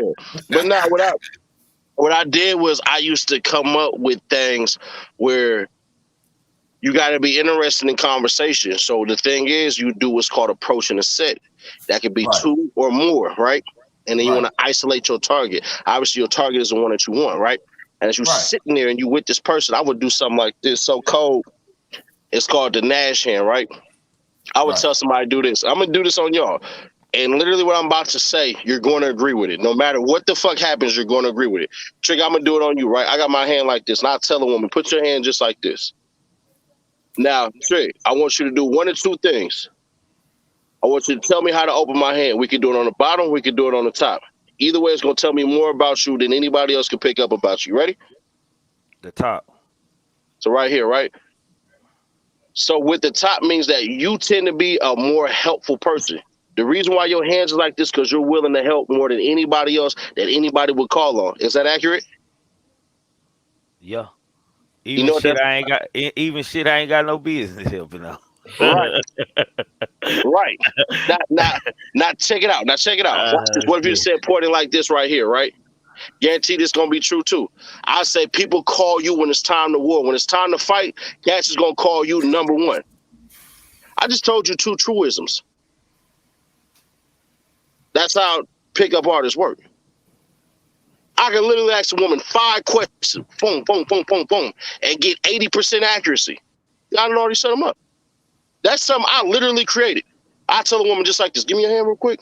So you got to get it comfortable, right? Give me your hand real quick, boom. I already touched on it and shit like that. I don't give a fuck. Me too. I ain't working for Suddy Nash. They just suck me off willingly. You hear me? They didn't drop their knees. I done seen the fullness of their eyes and the top of their heads willingly. And I never took my pants off during sex, not one time. But way that go. Either way that go, you know. Man, I always sit back and shit. Like I was always in one of the positions where I sit back and, you know, when you're shaking and you moving, like when you're doing your thing, shit, yeah, they gonna come to you, shit. It was more me trying to decide who I was gonna accept and who I was gonna fuck with or not. And I can say this, nigga, my picker was broken a motherfucker. I thought cute, pretty, I thought the bad, the bigger the titties, the bigger the ass meant something. Oh, Lord. Oh, God. Hey, man, that shit don't mean nothing, man, at the end of the day. It's cool, cute trophies and shit. But when you want some real shit, my nigga, you start looking past a lot. I ain't saying get you no booger wolf or no, still keep you something, no decent. But, bro, I always like the motherfuckers that like me. I ain't never really been no nigga to, like, go and pursue or chase nobody. And I could probably count on 2 hands how many times I done just walked up to a motherfucker. And if I do, I'll just be like, hey, how you doing? Hey, man, I like you. I like a chance to meet you. That's okay with you. If not, cool, I understand. And shit, if they say no, that's cool. Because, bitch, you going to see me again. You're going to be like, man, that's that nigga that tried to holler at me type shit. But I always kept it simple, bro. I always just liked it, the motherfuckers that like me. I sat back and waited till I seen a motherfucker showing some interest or ask somebody or whatever. I had to know a motherfucker like me. I'm like you with on Me Too shit. I ain't with that. I ain't with none of that shit. She got to get naked first type shit. She got to show me she want it. Like, pull it out, put it in your mouth or some type shit. Like, got to. I like being it's around. More attractive. It just is. It just. Bitch, I like you too now. Yeah.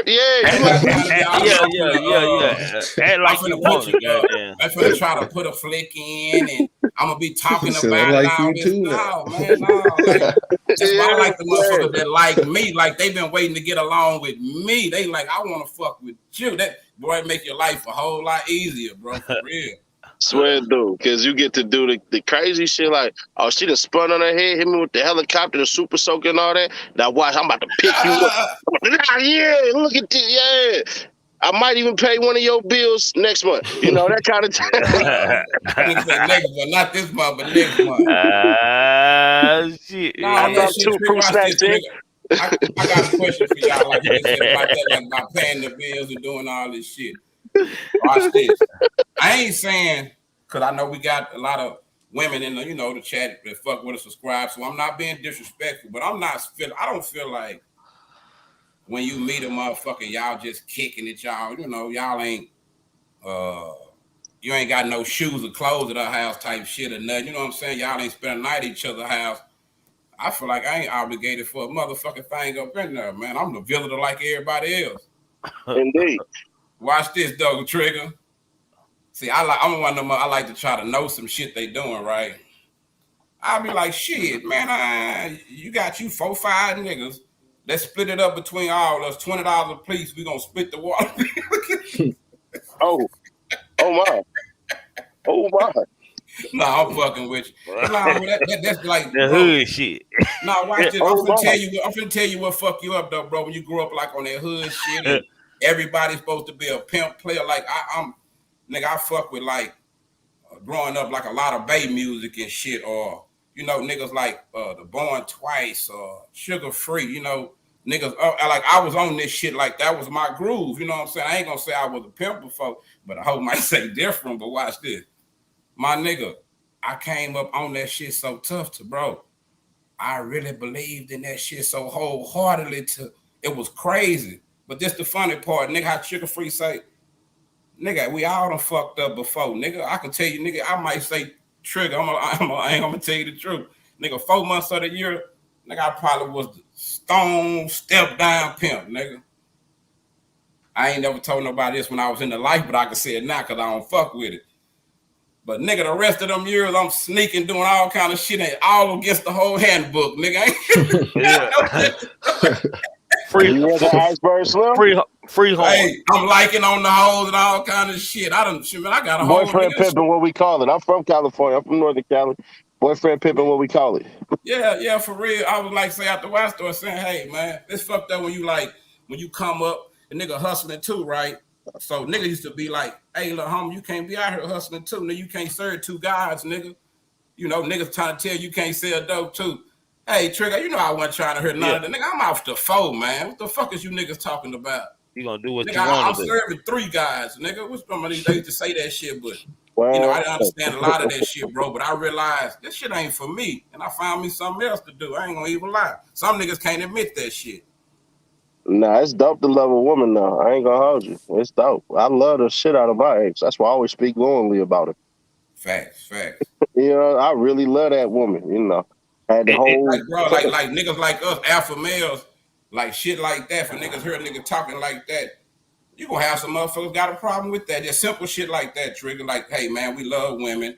I got caught up for loving too many. I had to grow up and learn how to just cut that shit down to one type shit. But you know, at least I did that shit when I was young. You know what I'm saying? Hell, most men do. Goddamn, me here the majority of black men do. Some niggas that's 50, 60 years old. They're like, I'm smart enough and smooth enough not to end up because I watch niggas I idolize, like your boy Don Juan, not Don Juan, but him too. Yeah, a lot of them niggas, Trigger, them niggas got married in their older age, man. Pimp Ken, a lot of them niggas. Yep. So I'm like, hell, don't nobody want to die. Oh, nigga ain't trying to be on his deathbed still talking about, bitch, go get my money. You might need somebody to take care of your dust ass. Bro, like I always ask my homegirls or girls I know that hold a strip, like goddamn me, like about they ending game. Like how long you gonna do it? Because I see that I see how they know.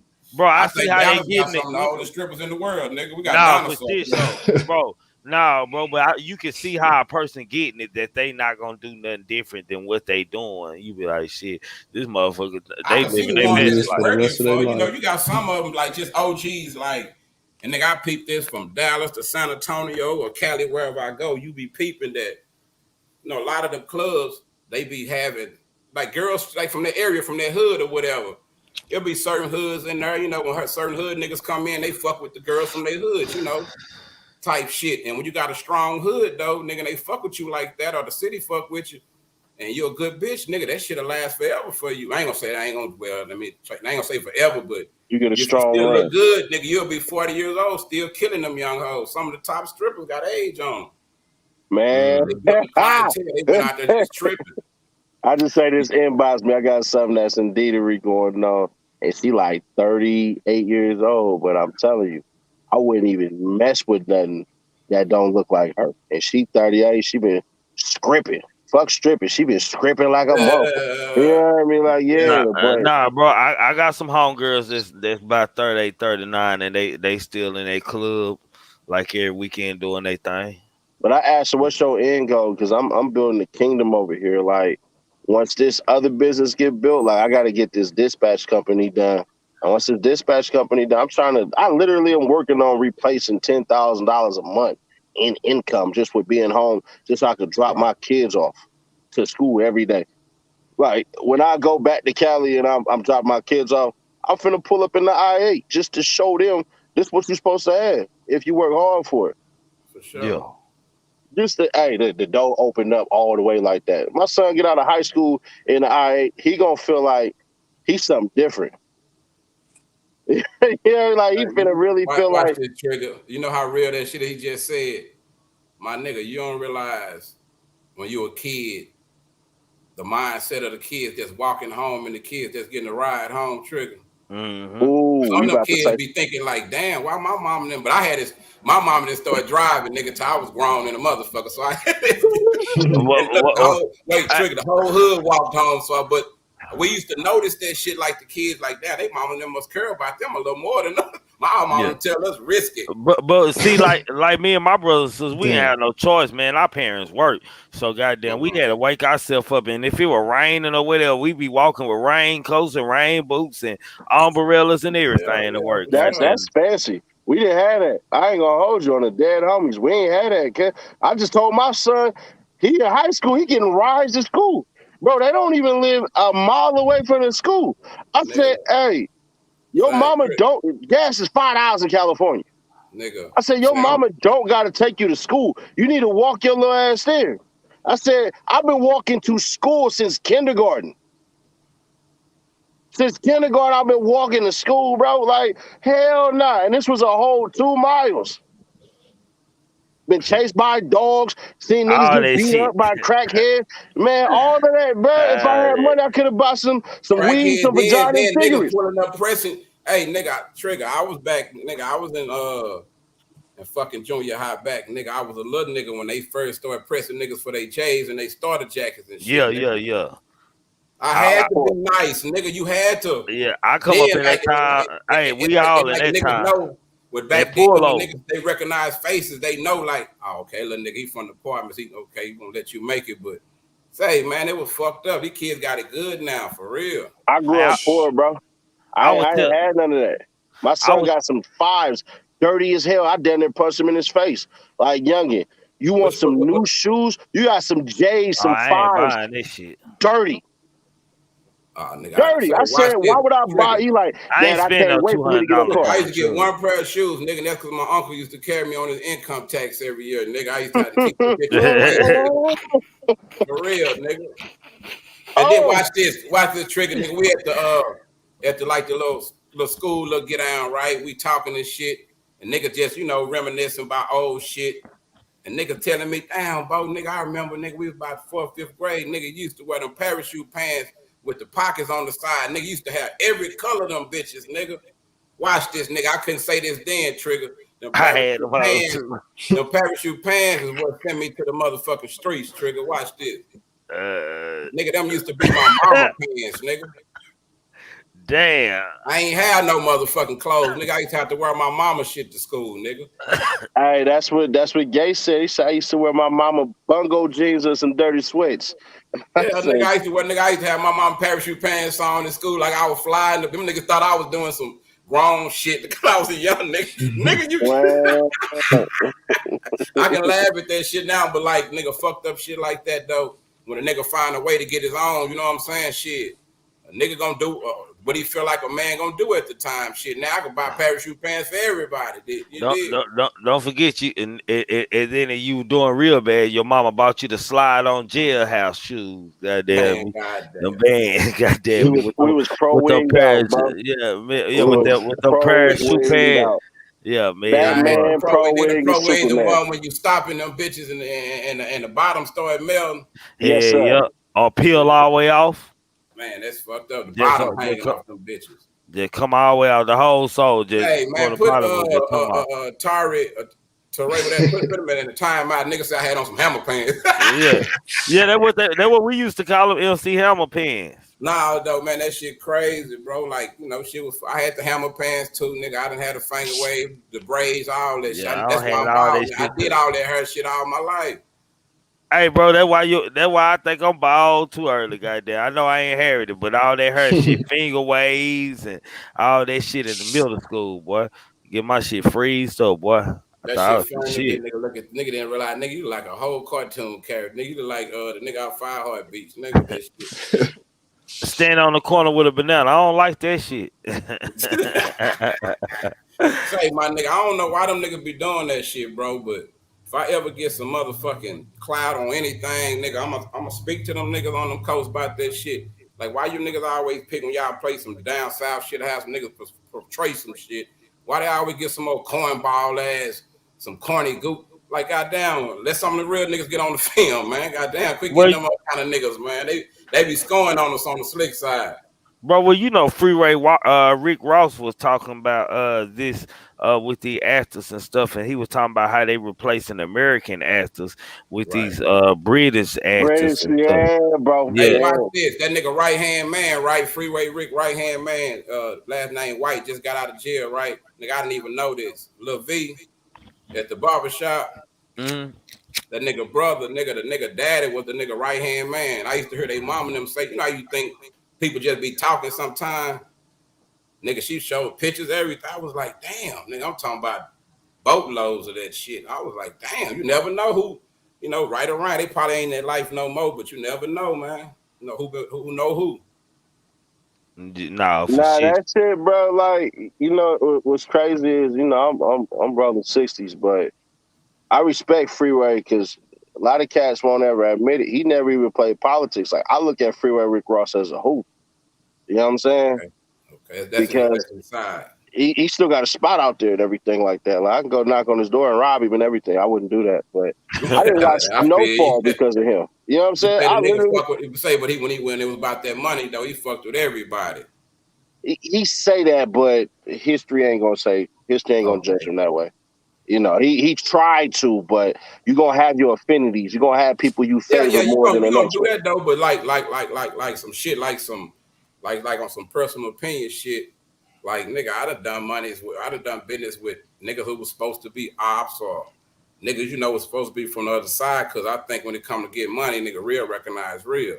And then especially if them niggas know, hey, them niggas got some niggas on their team, some for real niggas, and they know you got some. That shit, that's for good business. You know what I'm saying? I wish I could say that, but I can't. Once you on the enemy side, like, we in amigos, that just. I'm saying, but watch this though. Now I got. Let me digress. Let me correct myself. I gotta understand. Culture in California is a lot different than down here in Dallas. You know what I'm saying? Like we got the gang culture and all that shit, but it ain't as. I'm gonna say it ain't as 100. I'm gonna say what y'all got going on. I was telling Triggaman about this shit. It's like some 40% shit down here. You know what I'm saying? Niggas can freely go to other niggas' hoods sometime, without no problems. Or, it ain't no, you got to go to this school, you got to go to this store only type shit. Like it was like that. But right now, it's like money like kind of took over a lot of that shit, my nigga. You see niggas together that you ever thought would see together. Yeah, I be in Oak Cliff, bro. A whole lot different up that way.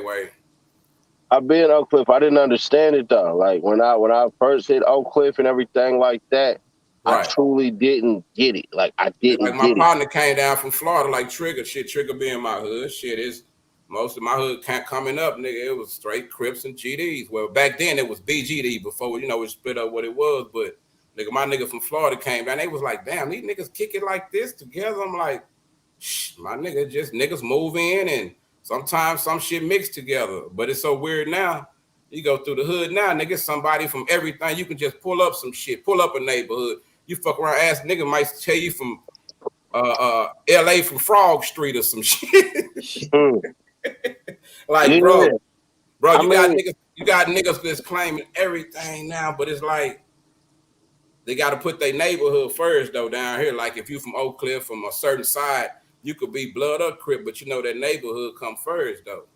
Right. And I mean, my homie, he banged from Dallas. He banged 60s, you know what I'm saying? Cousin been out to the land and shit like that. For sure, You know what I'm saying? sure. So, you know, we kind of, it's crazy how it is, bro, but like I function a lot in Atlanta. We got 60s in Atlanta. Yeah. So, Now, they deep in Atlanta. like second biggest gang out there. But And I didn't know that shit and it fucked me up from hanging down that way. Like everywhere I go, I'm gonna go to the hoods. I'm gonna fuck with the real niggas and shit. It fucked me up. Yeah. It's just like I'm gonna tell you, the Hoovers always been deep in Houston. Makes sense though. But I know that though. But y'all got a lot of fire deuces out there though. You know what I'm saying? But even I had to tell cats it ain't the same. It ain't, like I told cats, it ain't the same. Like niggas like, bruh, we finna go out there. I said, bruh, don't go out the Houston trip and you won't make it back. I promise you that. You cats will not make it back. Them cats in Atlanta, they got more guns than we do. I don't care what nobody hollering. I don't care nobody from LA say, nah. Everybody that when I went to hood day out there, all of them had sticks. All of them. Nigga, and we talking about like all my 300. partners from Cali, they come down here, nigga, they be amazed at the type of shit that we can get our hands on. Oh yeah. And we can sell the guns to y'all for they want everything they can get. Cali niggas, New York niggas, they want it. I don't give a damn if it's a box full of 22s, Trigger. New York niggas want it. I don't give a damn if it's a bunch of single shooters. They want it. But yeah, we can't get them. We can't get them, and the last person to get them, you know, we typically, I ain't even gonna say it, but yeah, I'm gonna just say it this way: we typically get them from a little bit closer. But the thing is that they whacking us on the prices. What y'all would pay $300 for a gun, bro? We paying $2,000. I believe that. Like what a 4.5 go for in Texas right now? Shit, depending on what brand. The brand, but you can go 400-500. You come out of there with you something nice. You come out there with you could go in there 600. Come out, you can go two of them. Yeah. Come out with two nice Smith and Wessons or something. It's gonna be a decent brand. There ain't gonna be no what's them Rover, bitches? No Glocks. Not Glock. What's that bitch they need to bury? High Point. High Point. Nah, High Point. You can buy about 3 or 4 of them hoes with $500. Let me tell it to you this way, right? You can get a Remington shotgun, right? For y'all hitting for like what, $120, $200 for that? About 100 or 120, depending on what. Yeah. It gotta be something old. Remington, Mossberg, either one. You catch a Mossy, right? Check it out. You catch a Mossy for a band out there right now. Whole $1,000. You gonna pay about $500 to $1,000, depending on the person. But you got certain niggas like that's you dig. That's what they do. Niggas run guns, shit. When New Orleans was having them choppers go for $200-300, for y'all who don't know, I ain't gonna explain it to you. I ain't gonna bust it down for real gangbangers. You know what I'm talking about? Niggas going to New Orleans copping choppers. It wasn't called Chopper City for no reason. Well, I used to walk when I was 18, 19 years old. I was going to the gun store buy an AK for $150 brand new back in my days. Man, watch this, Trigger. This how different Dallas is, nigga. Nigga on everything. Nigga, we used to have guns that break on us and shit. Nigga, right there on Lake June and Jim Miller to the right. It used to be it's still nigga, we could break them bitches and take them up there, nigga. They gonna fix them bitches, hand it right back to us. No questions, no paperwork, no nothing, nigga. I've been thinking about moving to Dallas too. I'm talking about, nigga, whatever ammo, they nigga teaching you shit like damn, like it used to be real loose, man. Nah, for shit. So you know when they had them in pawn shops everywhere when niggas started breaking in the pawn shop. That's wild, because I would have thought you'd have hit a pawn shop out there, you'd have got splashed immediately. Because I was in doggone Montana. I was in Helena, Montana. They had AKs, they had everything. And I mean, when I tell you, I'm not really a big to fall in love type of person with no hardware, But when I tell you, I was like, ooh, they was like, yeah, you could go shoot this for $30. I said, this is $80 in goddamn California, bro. Like what? Like, Bro, Like Cali is just like hold on, yeah, I Tennessee, gotta man. say something, bro.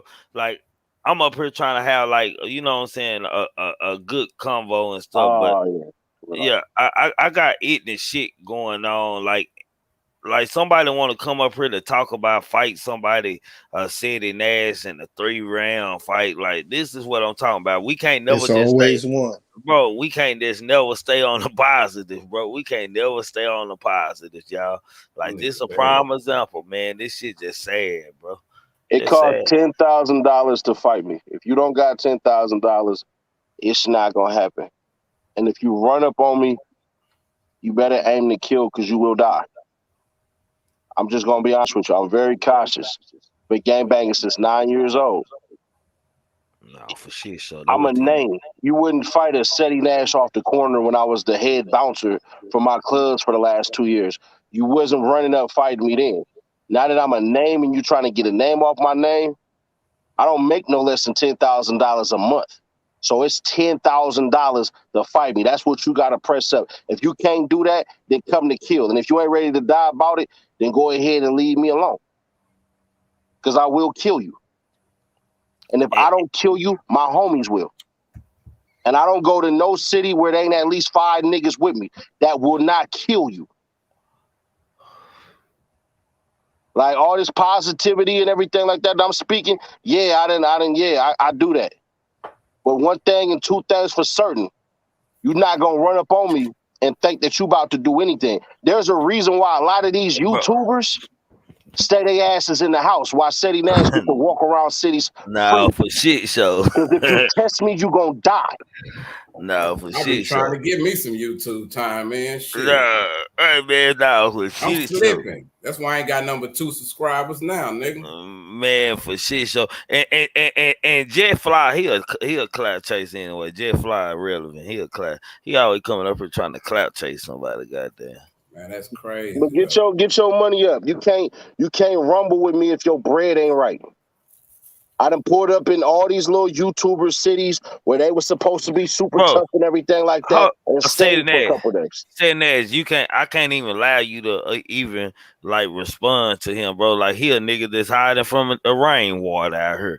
So shit, yeah, this nigga scared of rainwater, bro. So I can't like shit, nigga. You wasting your breath talking that, bro. I don't want you looking like no, you know what I'm saying, no goofy or nothing, bro. This nigga scared of rainwater, bro. Okay, I'm just like, I'll do it. I still practice fighting. Like, I still do that. I still throw hands, but it's 10 bands. If I had to offer a man 10 bands to fight him in his hood, filled with my rivals, yeah, all right, bro.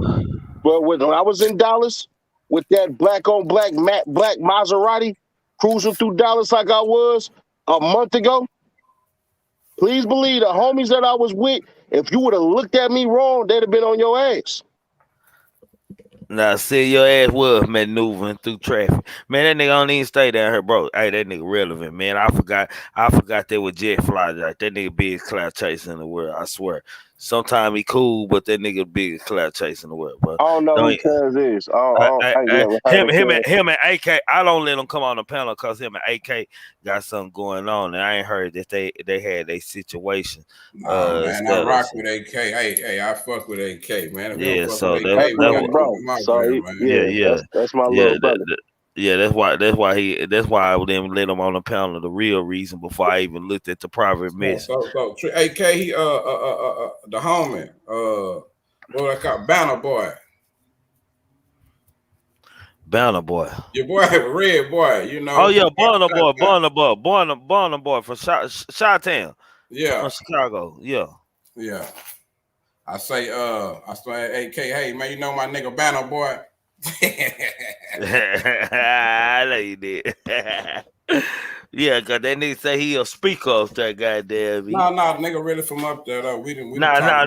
Fam from Chicago. No, we done sat down and talk. He know too many of the right people, man. Like personally, like now he know I wasn't bullshitting. You know, we conversated.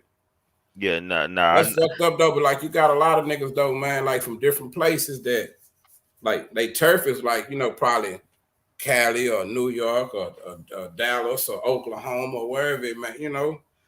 But you got a lot of niggas, man. They be trying to see this world, Trigger. Niggas be traveling. Niggas be politicking with niggas everywhere. Niggas that don't do that, they don't understand that shit.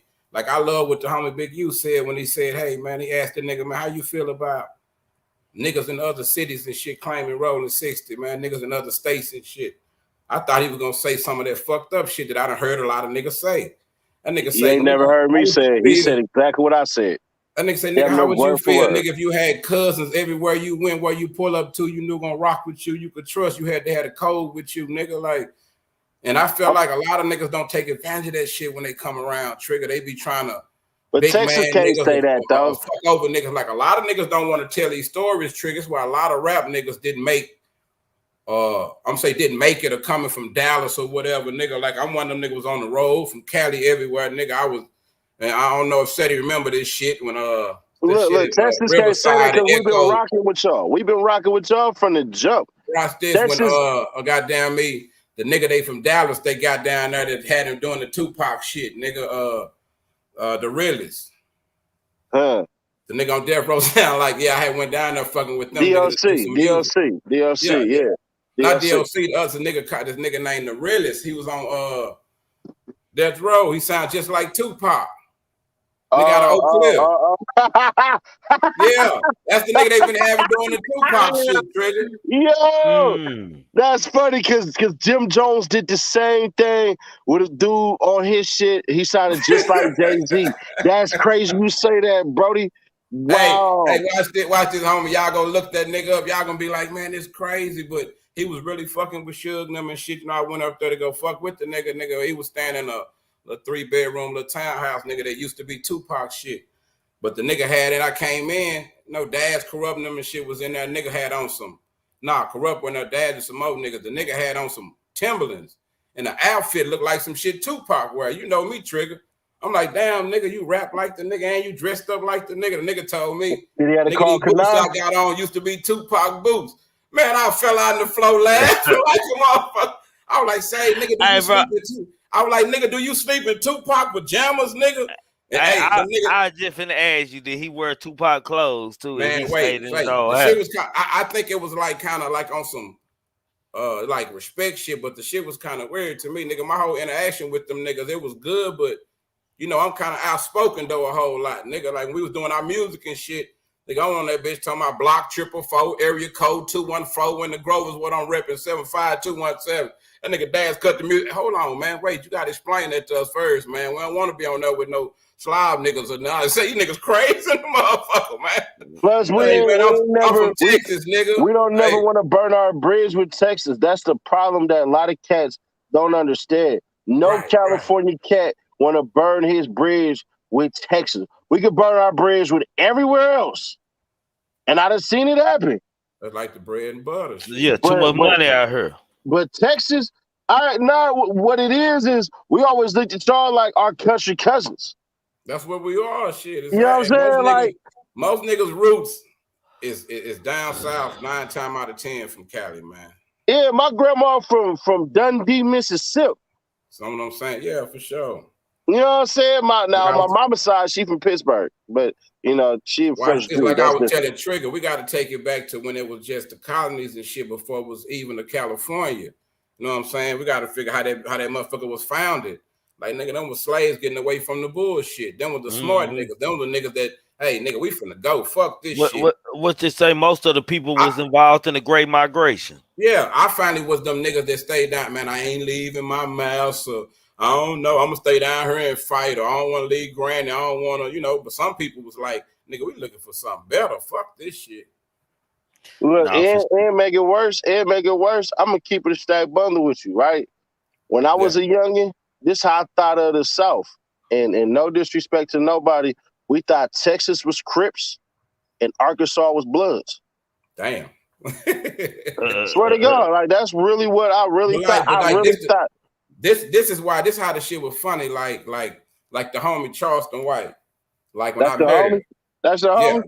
Well, I'm gonna say this. We was in that's my partner, man. We got history together. You know what I'm saying? We did some time. That murder he be talking about, the years he did, he was down there. We was in the same little U commission shit down there. You know, we was all right. He ain't lying. He was on some 6-0 shit down there. He ain't lying. But that was what my I homie, heard his big homie. So from what I heard, and this specifically from the section, yeah, Abdul was the one who brought Rolling 60 to Fort Worth. Yeah, but see, that ain't the route he came. That ain't the car he came through. Watch this. When we was down there, the homie tell y'all he didn't know nothing about gangs and shit. The first Gangster Chronicles South they did, I was on that motherfucker. And we was talking. This some shit I didn't know.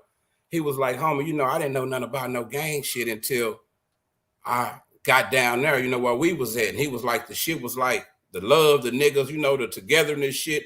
He wanted to be a part of this, you know, like that's what drew him to it. But my Who said that? Who said that? Charleston. Now, Charleston said that he had history with Raymond Washington. I know you're supposed to know Ray, but I think that's some. I'm gonna tell you something. When Raymond Washington died, Charleston White was like 6 years old. It's impossible. We on the same page. See, that would throw me off. I know he's supposed to know the daughter through some kind of ways or whatever. From he don't know nobody up over there. Trust me when I tell you. There's two spots. Like I'm from Sacramento, California. I'm great in LA, and I'm good in Compton. I'm trying to think who. Damn, whose funeral was that? Man, they had went to when he was up there. I just seen him. He said he went to Nipsey funeral. He didn't. Yeah, no, it wasn't Nip. It wasn't Nip. It was somebody else. He claimed he went to Nip funeral. He did not. We would have. No, it wasn't Nip. It was an older cat. It was an older cat, and he was. I think he was a Brown, older cat. Damn. He just died. T. Rogers. Wasn't T. Rogers? It was before that. Yeah, Charleston White would not have been at T. Rogers shit. I could promise you that. I'm trying to find OG name, man. Damn. Bro, I can't think of it. I'm gonna think of it though. But check this out. Like with the gang shit, I understand who brung it to Fort Worth, but my homie, my partner, nigga who left the TYC shit with and shit and came to live with me was a cat from Austin. He was neighborhood rolling 60. A lot of niggas hadn't even heard of neighborhood until they met this nigga. Big bright nigga came through. That's the nigga them niggas came through right there. They didn't come through they way. No disrespect to his situation. I don't know how he telling people, but since we talking about it, I'm just gonna tell the truth. You know what I'm saying? Like that's what I know for sure. Cause the nigga OG, nigga lived with me. I brought him to Dallas when we left him down there and turned him on to this big city game. It was so fucked up because back then I was fucking with the Selms. Like the niggas for my next door neighbors and shit. Them niggas had ties to Pomona, right? So shit, you know, they when they was coming that's where your guy Sugar Free is from. Yeah, that's what that, you know, and all that shit and but they fuck with Trays though. They fuck with Trays. Like some niggas they have Ghost niggas Town and all them niggas they fuck with A Trey. Like that's you know what I mean? Yeah. They fuck with you Trey. know, most of them niggas out there, them niggas 7 with Trey 5-7 free now. Yeah, free and my uncle cocaine. Right. I'm saying, but that's the umbrella. I got introduced to the gang shit like way back then. So I was cool with a lot of them niggas. Like we didn't have the same politics. Like only niggas I seen beefing was Hoovers and 60s in Texas like that back then. Everybody else, niggas wasn't tripping about no insane car, no gangster car, none of that. If you was cripping, you was cripping for a long time. And that's what was beautiful about Texas. Right, until niggas started getting, you know, I had niggas from Original Swamp, nigga, fucking Santana, nigga, fucking Altadena block. Like it was niggas, so many niggas from Cali was down there with us. That's why everybody picked up a lot of shit that they didn't know. Young niggas, you know what I'm saying, that was doing they Texas cripping. There was so many Cali niggas down there, blood niggas from Cali. Niggas started finding out how shit really go. You know what I'm saying? Started getting the politics really down.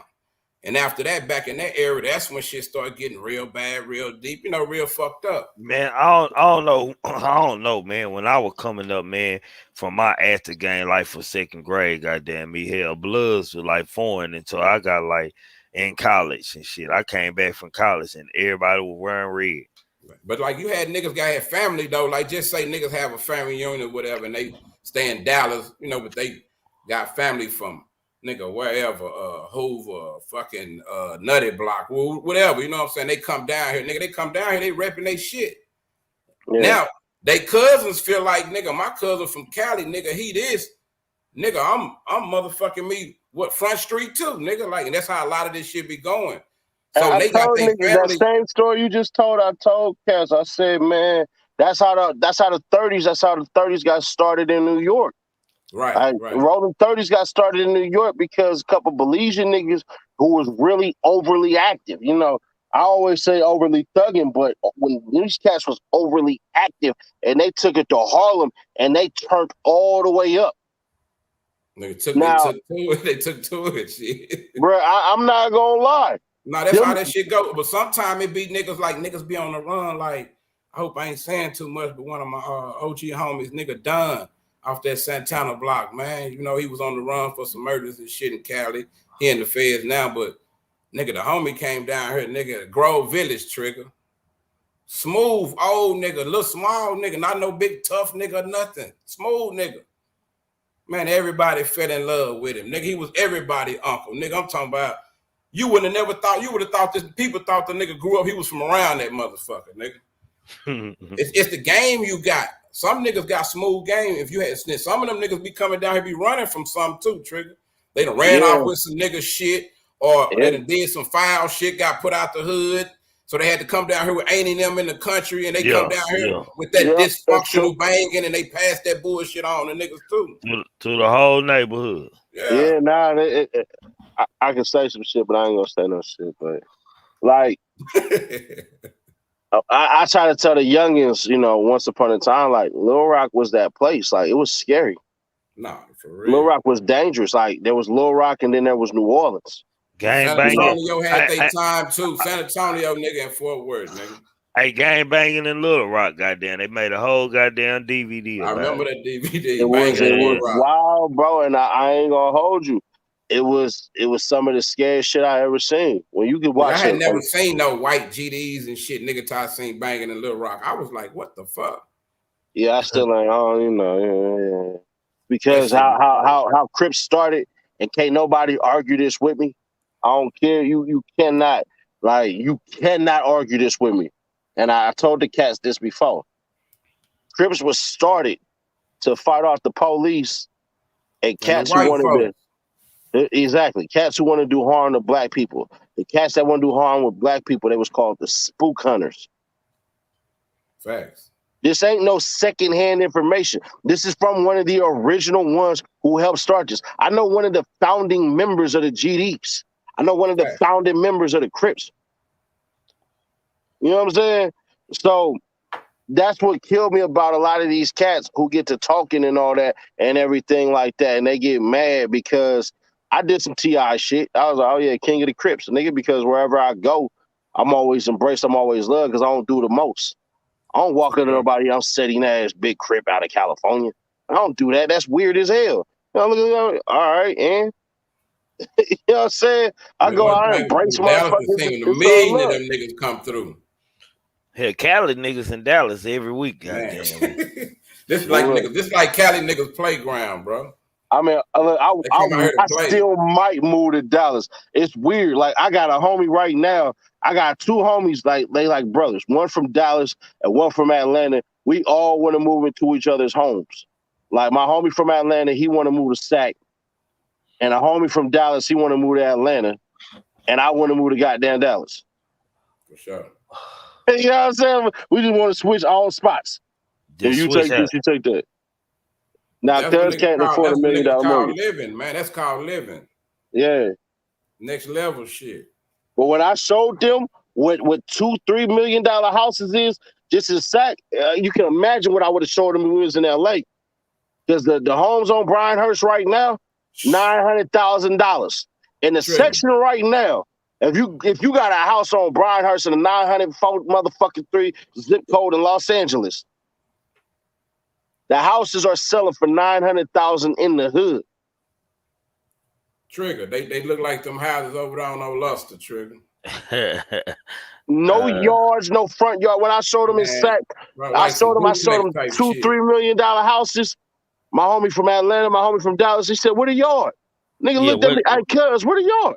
I yeah, said, you that's it supposed to right have there. you supposed to have some acres with that. Acres, yeah. Say y'all hold on, man. Hold Wait. on, y'all. Let me say my speech. Say y'all ain't hit that like button. Make sure y'all hit that like button. Don't be a hater your whole life, not your whole life. If you slow, don't know what the like button is, it is a thumb. So you entitled to your own opinion over here. You can agree to disagree, disagree to agree. Dust your feet off before you enter my chat, please, man. Uh. Be very respectful, man. We grown man talking. We usually go live from Sunday nights through Thursdays 10:10 or 10:30 on Sunday nights, and Monday through Thursday nights we go 10:10 to 1 a.m. So y'all come through and show the gang some love, whether y'all hitting that like button or what, man. Like I said, hit that like button. Don't be a hater your whole life, man. Not your whole life. And said it like for us, the gang culture and stuff, man, like my aunties and my uncles that came from Inglewood, man. I ain't know nothing about a blood or a crip. But my auntie came down and she had videos of them having picnics at the park. She was showing me gang signs and stuff like that. And then she put in the movie Colors. And that was it. Oh, god damn. That was it. It Second, was third cool. grade. Watch this, Said it last. It was cool. It was cool to like see niggas come down there from Cali with their Pendletons on, you know, with their khaki trees on, like back in the game. Now, for real, it was cool to see them niggas come down with their Jerry curls repping their hood because it was something different. But nigga, when that motherfucking nigga, I had seen a few little bullshit movies before, but when that Colors came out, different. my nigga. That Colors came out, nigga, that shit took everybody by storm. Niggas that you thought was good kids, athletes, all of a sudden they was claiming bounty hunter or some shit. Like, what the fuck, nigga? You just heard about the gang yesterday. What y'all looked at? That shit crazy, nigga. After Colors came out, all of a sudden, unless niggas had affiliation that they wasn't speaking on, or they knew niggas, but after Colors came out, Trigger, everybody had a set. Nigga didn't know no history on they shit or nothing. Nigga just started banging. I'm a nightmare walking, psychopath talking, king of the jungle, just in case talking.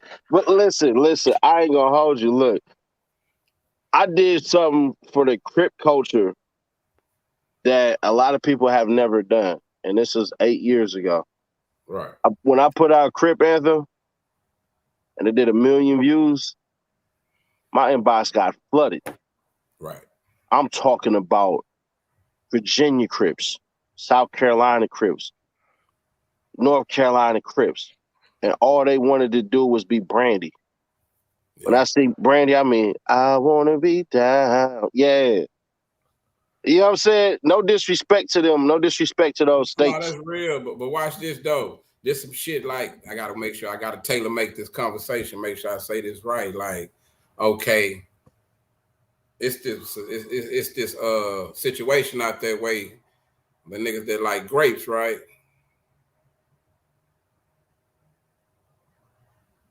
You hear me say that?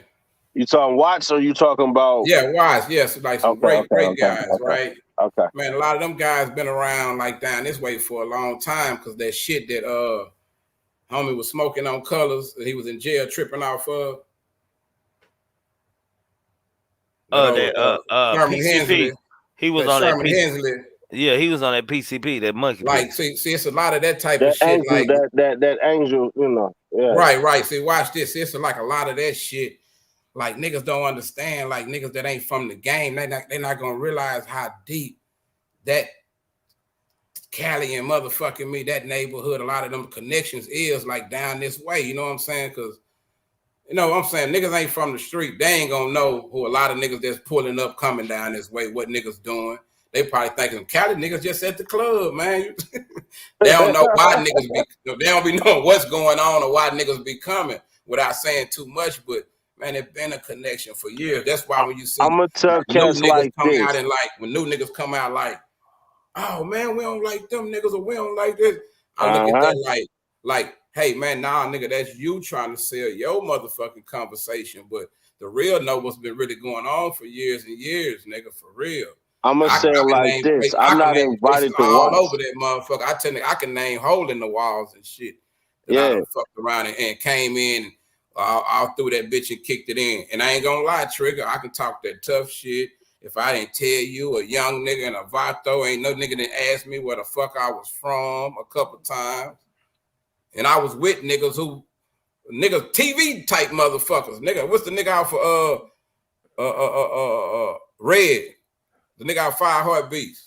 I don't even know what Cuz' real name is, but I know who he is. Yeah. Yeah, the nigga. My office hours are from 9 to 5. Goddamn. Yeah, nigga, I done met this nigga at the strip club down there. Nigga, we kicking it You like met we Red? homeboys and shit. Oh, wait. You done met Red?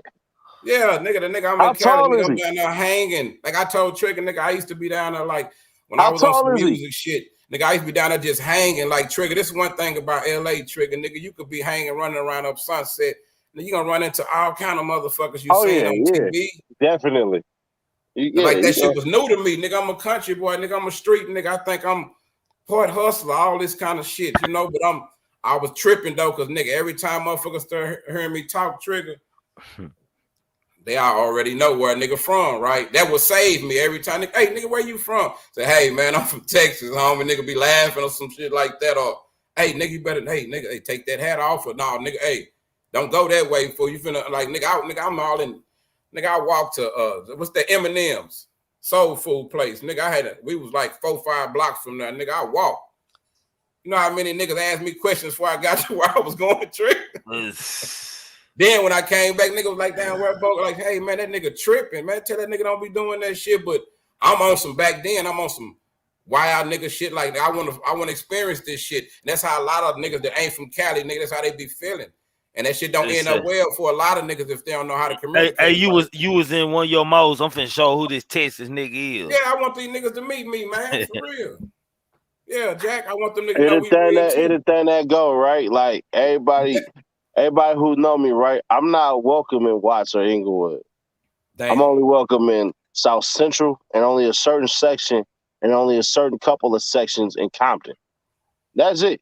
Other than that, you're not going to see no Seti Nash in Watts nor Inglewood. You know what I'm saying? I'm cool in Linwood. I know that shit real. See, that shit real up there for y'all. Like, you know, and the niggas don't play. Like if you ain't supposed to be there, Trigger, you better not be there. Oh, they would love a Seti Nash pack. I ain't gonna hold you. Nigga, I'm gonna tell you what fucked me up in Cali though. Nigga, I'm going to hungry one night. Boom, taco stand. Stop, nigga. I don't know if I was in the wrong Mexican hood or what, nigga. Trigger. Nigga, I walked up to the taco stand, nigga, essays instantly on me. I'm like, hey, man, I just want some tacos, man. Hey, man, is it okay for me? Damn, where you from, homie? Nebraska? Nah, man, I'm from Texas, man. I'm gonna start talking. We're gonna make a joke out this shit, man. Y'all know I'm safe, man. I don't even know nothing about nothing, man. You have niggas though trying to play like it though. Hey, nigga, watch this setting, nigga. I was doing my music shit, nigga. We had a promotion with Street Pride. Street Pride was out of the West Coast. They was a distributor out of that way. Nigga, Warren G and them, all them was fucking with the shit. But nigga, we came through that motherfucker, nigga, you name it, whatever hood, nigga, projects or whatever, we promoting our shit. Nigga, I used to tell them niggas, let me get out the car first. I let these niggas know, hey man, we a rap group, we from Texas, we kind of promote our shit. The record label was called Red Rum though. Nigga, you know how much nigga would say. Yeah, you gonna find some static, thug. You gonna find some static. Trigger, yes, nigga, not even just in Cali, nigga. I'm talking in country town, nigga, in Texas, nigga. I'm letting these niggas know, hey, homie, ain't nobody on this motherfucker, no bloods. These niggas had this name before I start fucking with these my homies, niggas from Texas and Chicago. Nigga, we on some music shit. We don't mean no disrespect. Like, I know how to I get out when I pull up on niggas, I go ahead and lay it out, Trigger. Like, some niggas want to sit back and have a stir down with niggas on that type of shit. Nah, dumb shit, get at me. Nah, you gonna engage that shit, man. Let niggas know. Yeah, man, no I'm just saying, cause like I got a lot of history, and like Baton Rouge really humbled me. Right. Like me coming from California to Louisiana, and them damn near really having my life in their hands. You know what I'm saying? Like I really love Louisiana. I really love the Raggedy. I really love Jigga City. Baby Joker approached him. You know what I'm saying? I know, like nigga, I'd have been in some cold holes, man. Like, and then by whatever creator, bless me, man. Sometimes I get around with the right niggas, man, and right niggas get you in the right places. Real recognized real everywhere you go, man. But I was recording at the studio right up there, nigga. I didn't know it was an essay that was doing it. But this night, nigga, Big Hugh brother got killed. Nigga Draws. Nigga, I know you know Draws. I know Draws, yeah. The night Draws got killed at the studio. There was Echo Heights, nigga. I think we was in Riverside or some shit like that at the studio. Nigga, the homie Keita Rock had just left. We was up there recording. I was doing some music with Dads now. And I'm a Texas nigga down there doing some music just on some. I get caught up in some shit while we recording. I heard the shots while we recording the shit. If it weren't for Dads and one of my partners, nigga, that got to put a soda machine. The nigga was trying to get in. The SA was trying to get in there and kill everybody. Nigga, if they wouldn't have put that soda machine in front of the door, nigga had a minute 14 just waving that bitch up in there trying to hit everybody. You know what's crazy, bro? If I didn't speak Spanish, I would have been fucked in a lot of situations. Right. Just with some 18th Street niggas, just based on that. Just based on me speaking Spanish was enough for me to say. Because, see, here's the problem about California, right? Southern California with the Mexicans is racist. Northern California with the Mexicans is one and the same. You will find a Mexican Crip, a Mexican Blood. You will find a black Norte, a black Serrano and everything. They typically go by like Oso. You know what I'm saying? They get called the Bears and shit like that and everything like that. Just because of their size and shit. And they can't operate with blacks. Like, they can't. You know what I'm saying? Like, oh yeah, Osito allá. You know, that's just mean Little Bear up over there. He ain't no good. You know what I'm saying? They'll tell you that. The Mexicans will tell you flat out, the black homie over there, he ain't good. No, it's a different vibe with their relations. Like down this way, like shit, it's kind of cool. You know what I'm saying? Like we kind of all right a little bit. It'd be some tension, but man, it ain't nowhere near. If we on 1 and y'all on 10. But see, for Tennessee Williams, the black hate for the Mexican gangs and shit like that, bro, that was all on some BS. Like that used to really be a Long Beach thing, and then it spread out. You know what I'm saying? From Dago and Long Beach, it was like a lot of hate for the essays between blacks and essays out there. But in Northern California, it just didn't exist. Like technically, my second father, the man who tell me he loved me the most, more than any male, the man who has told me he loved me the most out of any male in my life is a Mexican from Jalisco, Mexico, homie. Right. But that's some Northern California shit. The man who showed me how to work the most is a Mexican. Fresh out of goddamn Mexico. Now, if you heard me say Jalisco, Mexico, that's just being respectful. Right. But when I finally made my way down to Southern California, put my stamp on all of South Central, yeah, that just is what it is. Now, y'all cats who don't know nothing about nothing, y'all can say what you want, but one thing you can't do is tell me what the real is, because I was there. Right. No, for those who see me in Puerto Rico, or pardon me, in Puerto Rico, and you heard me speaking nothing but Spanish, bro, it is what it is. Man, did you go down there and see my boy, man, Arturo Schomburg, man, down there in the little black neighborhood, man? Nah, bro, I was on man, I had just left from down there, man. I was all through that thing, man. I fucks with Puerto Rico. They fuck with me, man. I love, bro. I'm gonna buy a house out there. Once the bread is right, I'm moving there. And then I was telling Triggaman on some real shit. A cat I had ran across on YouTube, right? And I was talking one day saying I was finna go down there. The nigga hit me up on Instagram. He was like, "Hey, homie, if you come down here, man, hit me up." He was like, "I'll check you out sometime on YouTube, Instagram." Nigga ain't, shit ain't just popping real good, but hey, man, the nigga took care of me like he was from my neighborhood, man, when I pulled up. Nigga had whatever I needed, something to keep me safe, something to smoke. Nigga let me know what to do, what not to do. I appreciate that, homie. Nigga need that everywhere they go, though, man, for real. For real. I don't go nowhere without tapping in. I just won't. You ain't about to catch me out shit naked. You're not about to catch me out shit naked. I want to know where the weed and the straps is. Soon I get in town if I don't flew, man. If I drove, I just need to know who's dangerous and who I need to take it to. That's it. Like, if you dangerous, let me know what it is, because now I know how to deal with you. Right. I respect he thought we were talking about identity crisis. She get mad at her. She wanted to go back to it. You didn't see in the comment. What she say? Let me see. She said, "I thought we were talking about something else." Oh, they're right. Yeah, it didn't transfer into something else.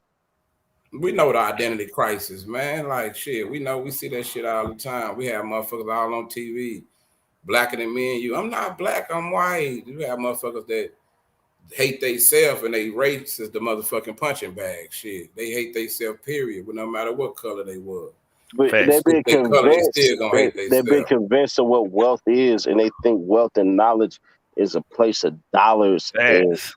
and Right. materialistic things. Like I tell cats all the time. I've been homeless 3 times since I was 17 years old, homeless, and did 2 more stints as homelessness in my 20s, and I never was broke. I might have been financially broke, but I was never broke.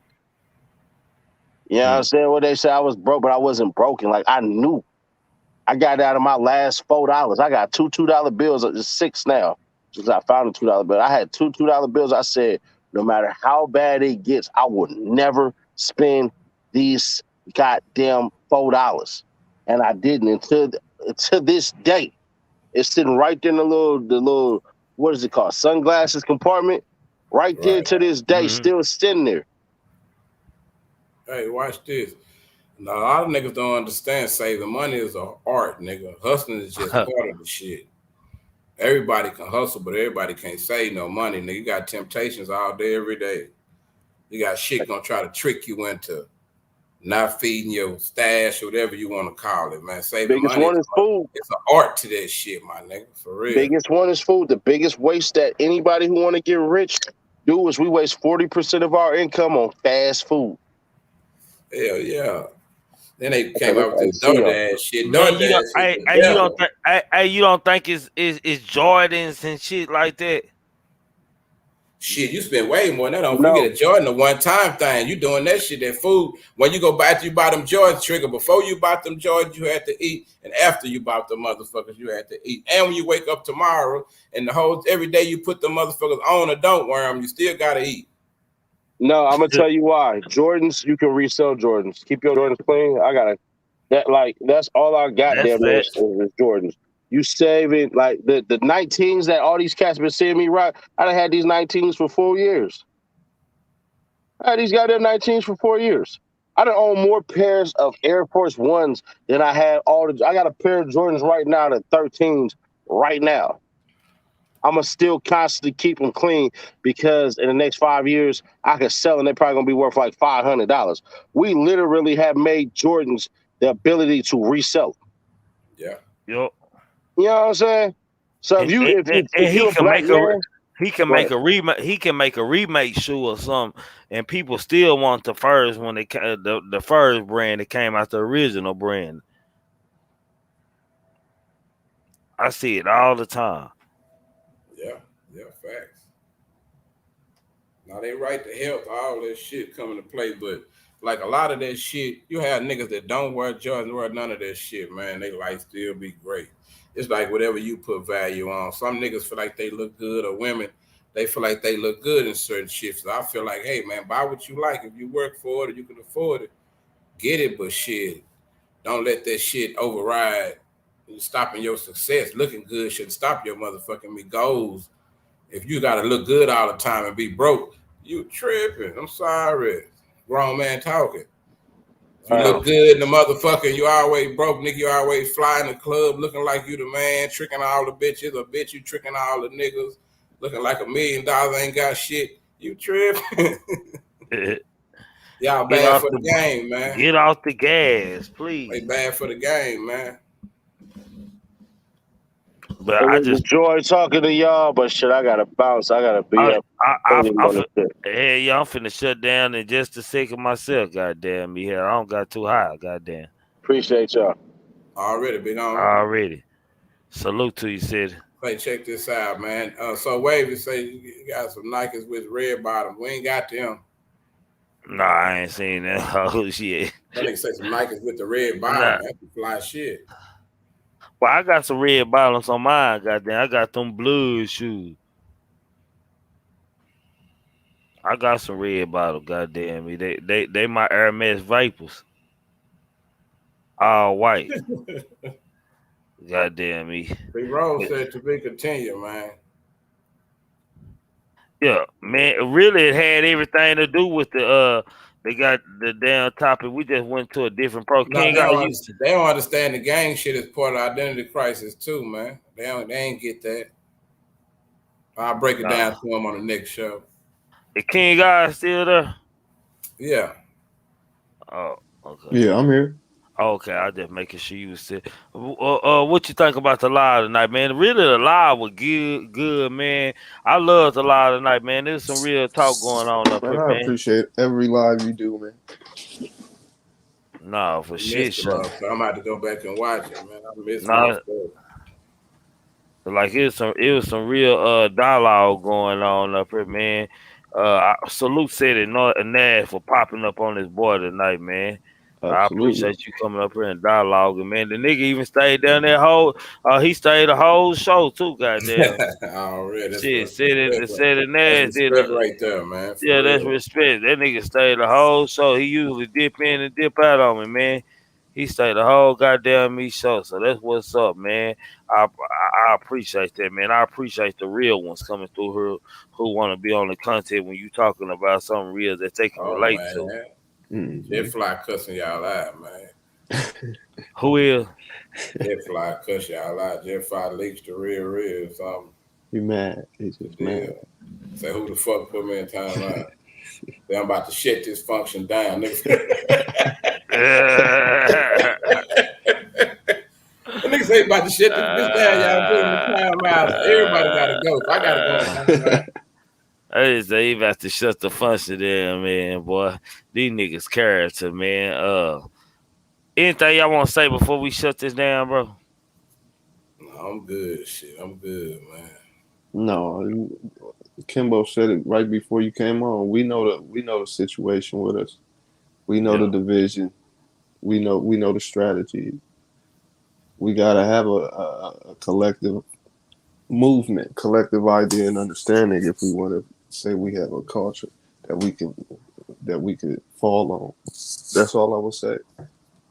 No, what I said at the beginning, what is the culture? A culture is a collective. We don't have a collective. We have a division. Man, and Parker, it was good too. I watched it early this morning and stuff. I was trying to tell the movie, nigga. Yeah, it was good, man. I actually BMF was actually good, man.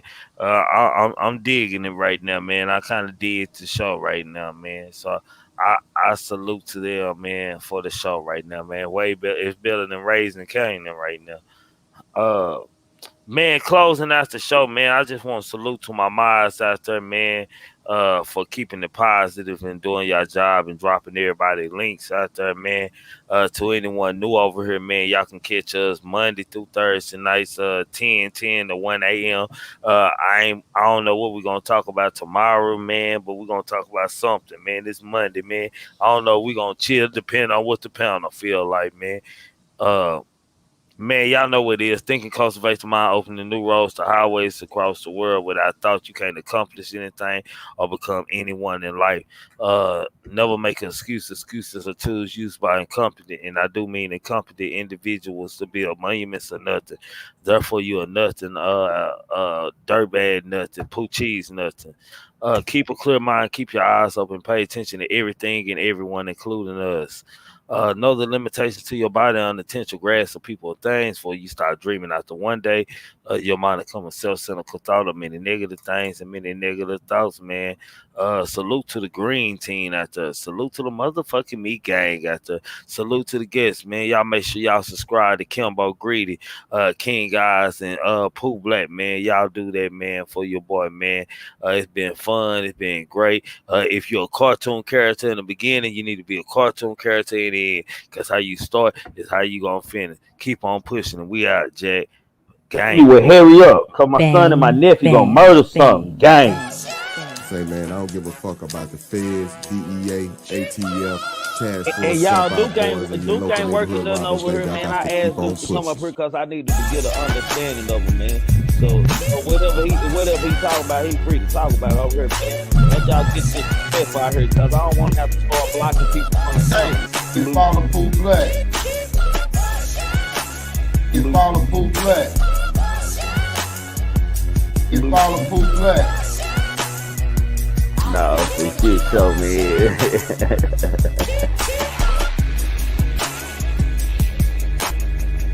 The truth be told, allegedly, y'all make sure y'all subscribe to him, man. Man, thinking cultivates the mind, opening new roads to highways across the world. So without thought, man, you can't do nothing, man. You entitled to your own opinion over here, man. You can agree to disagree and disagree to disagree. You follow Pooh Black.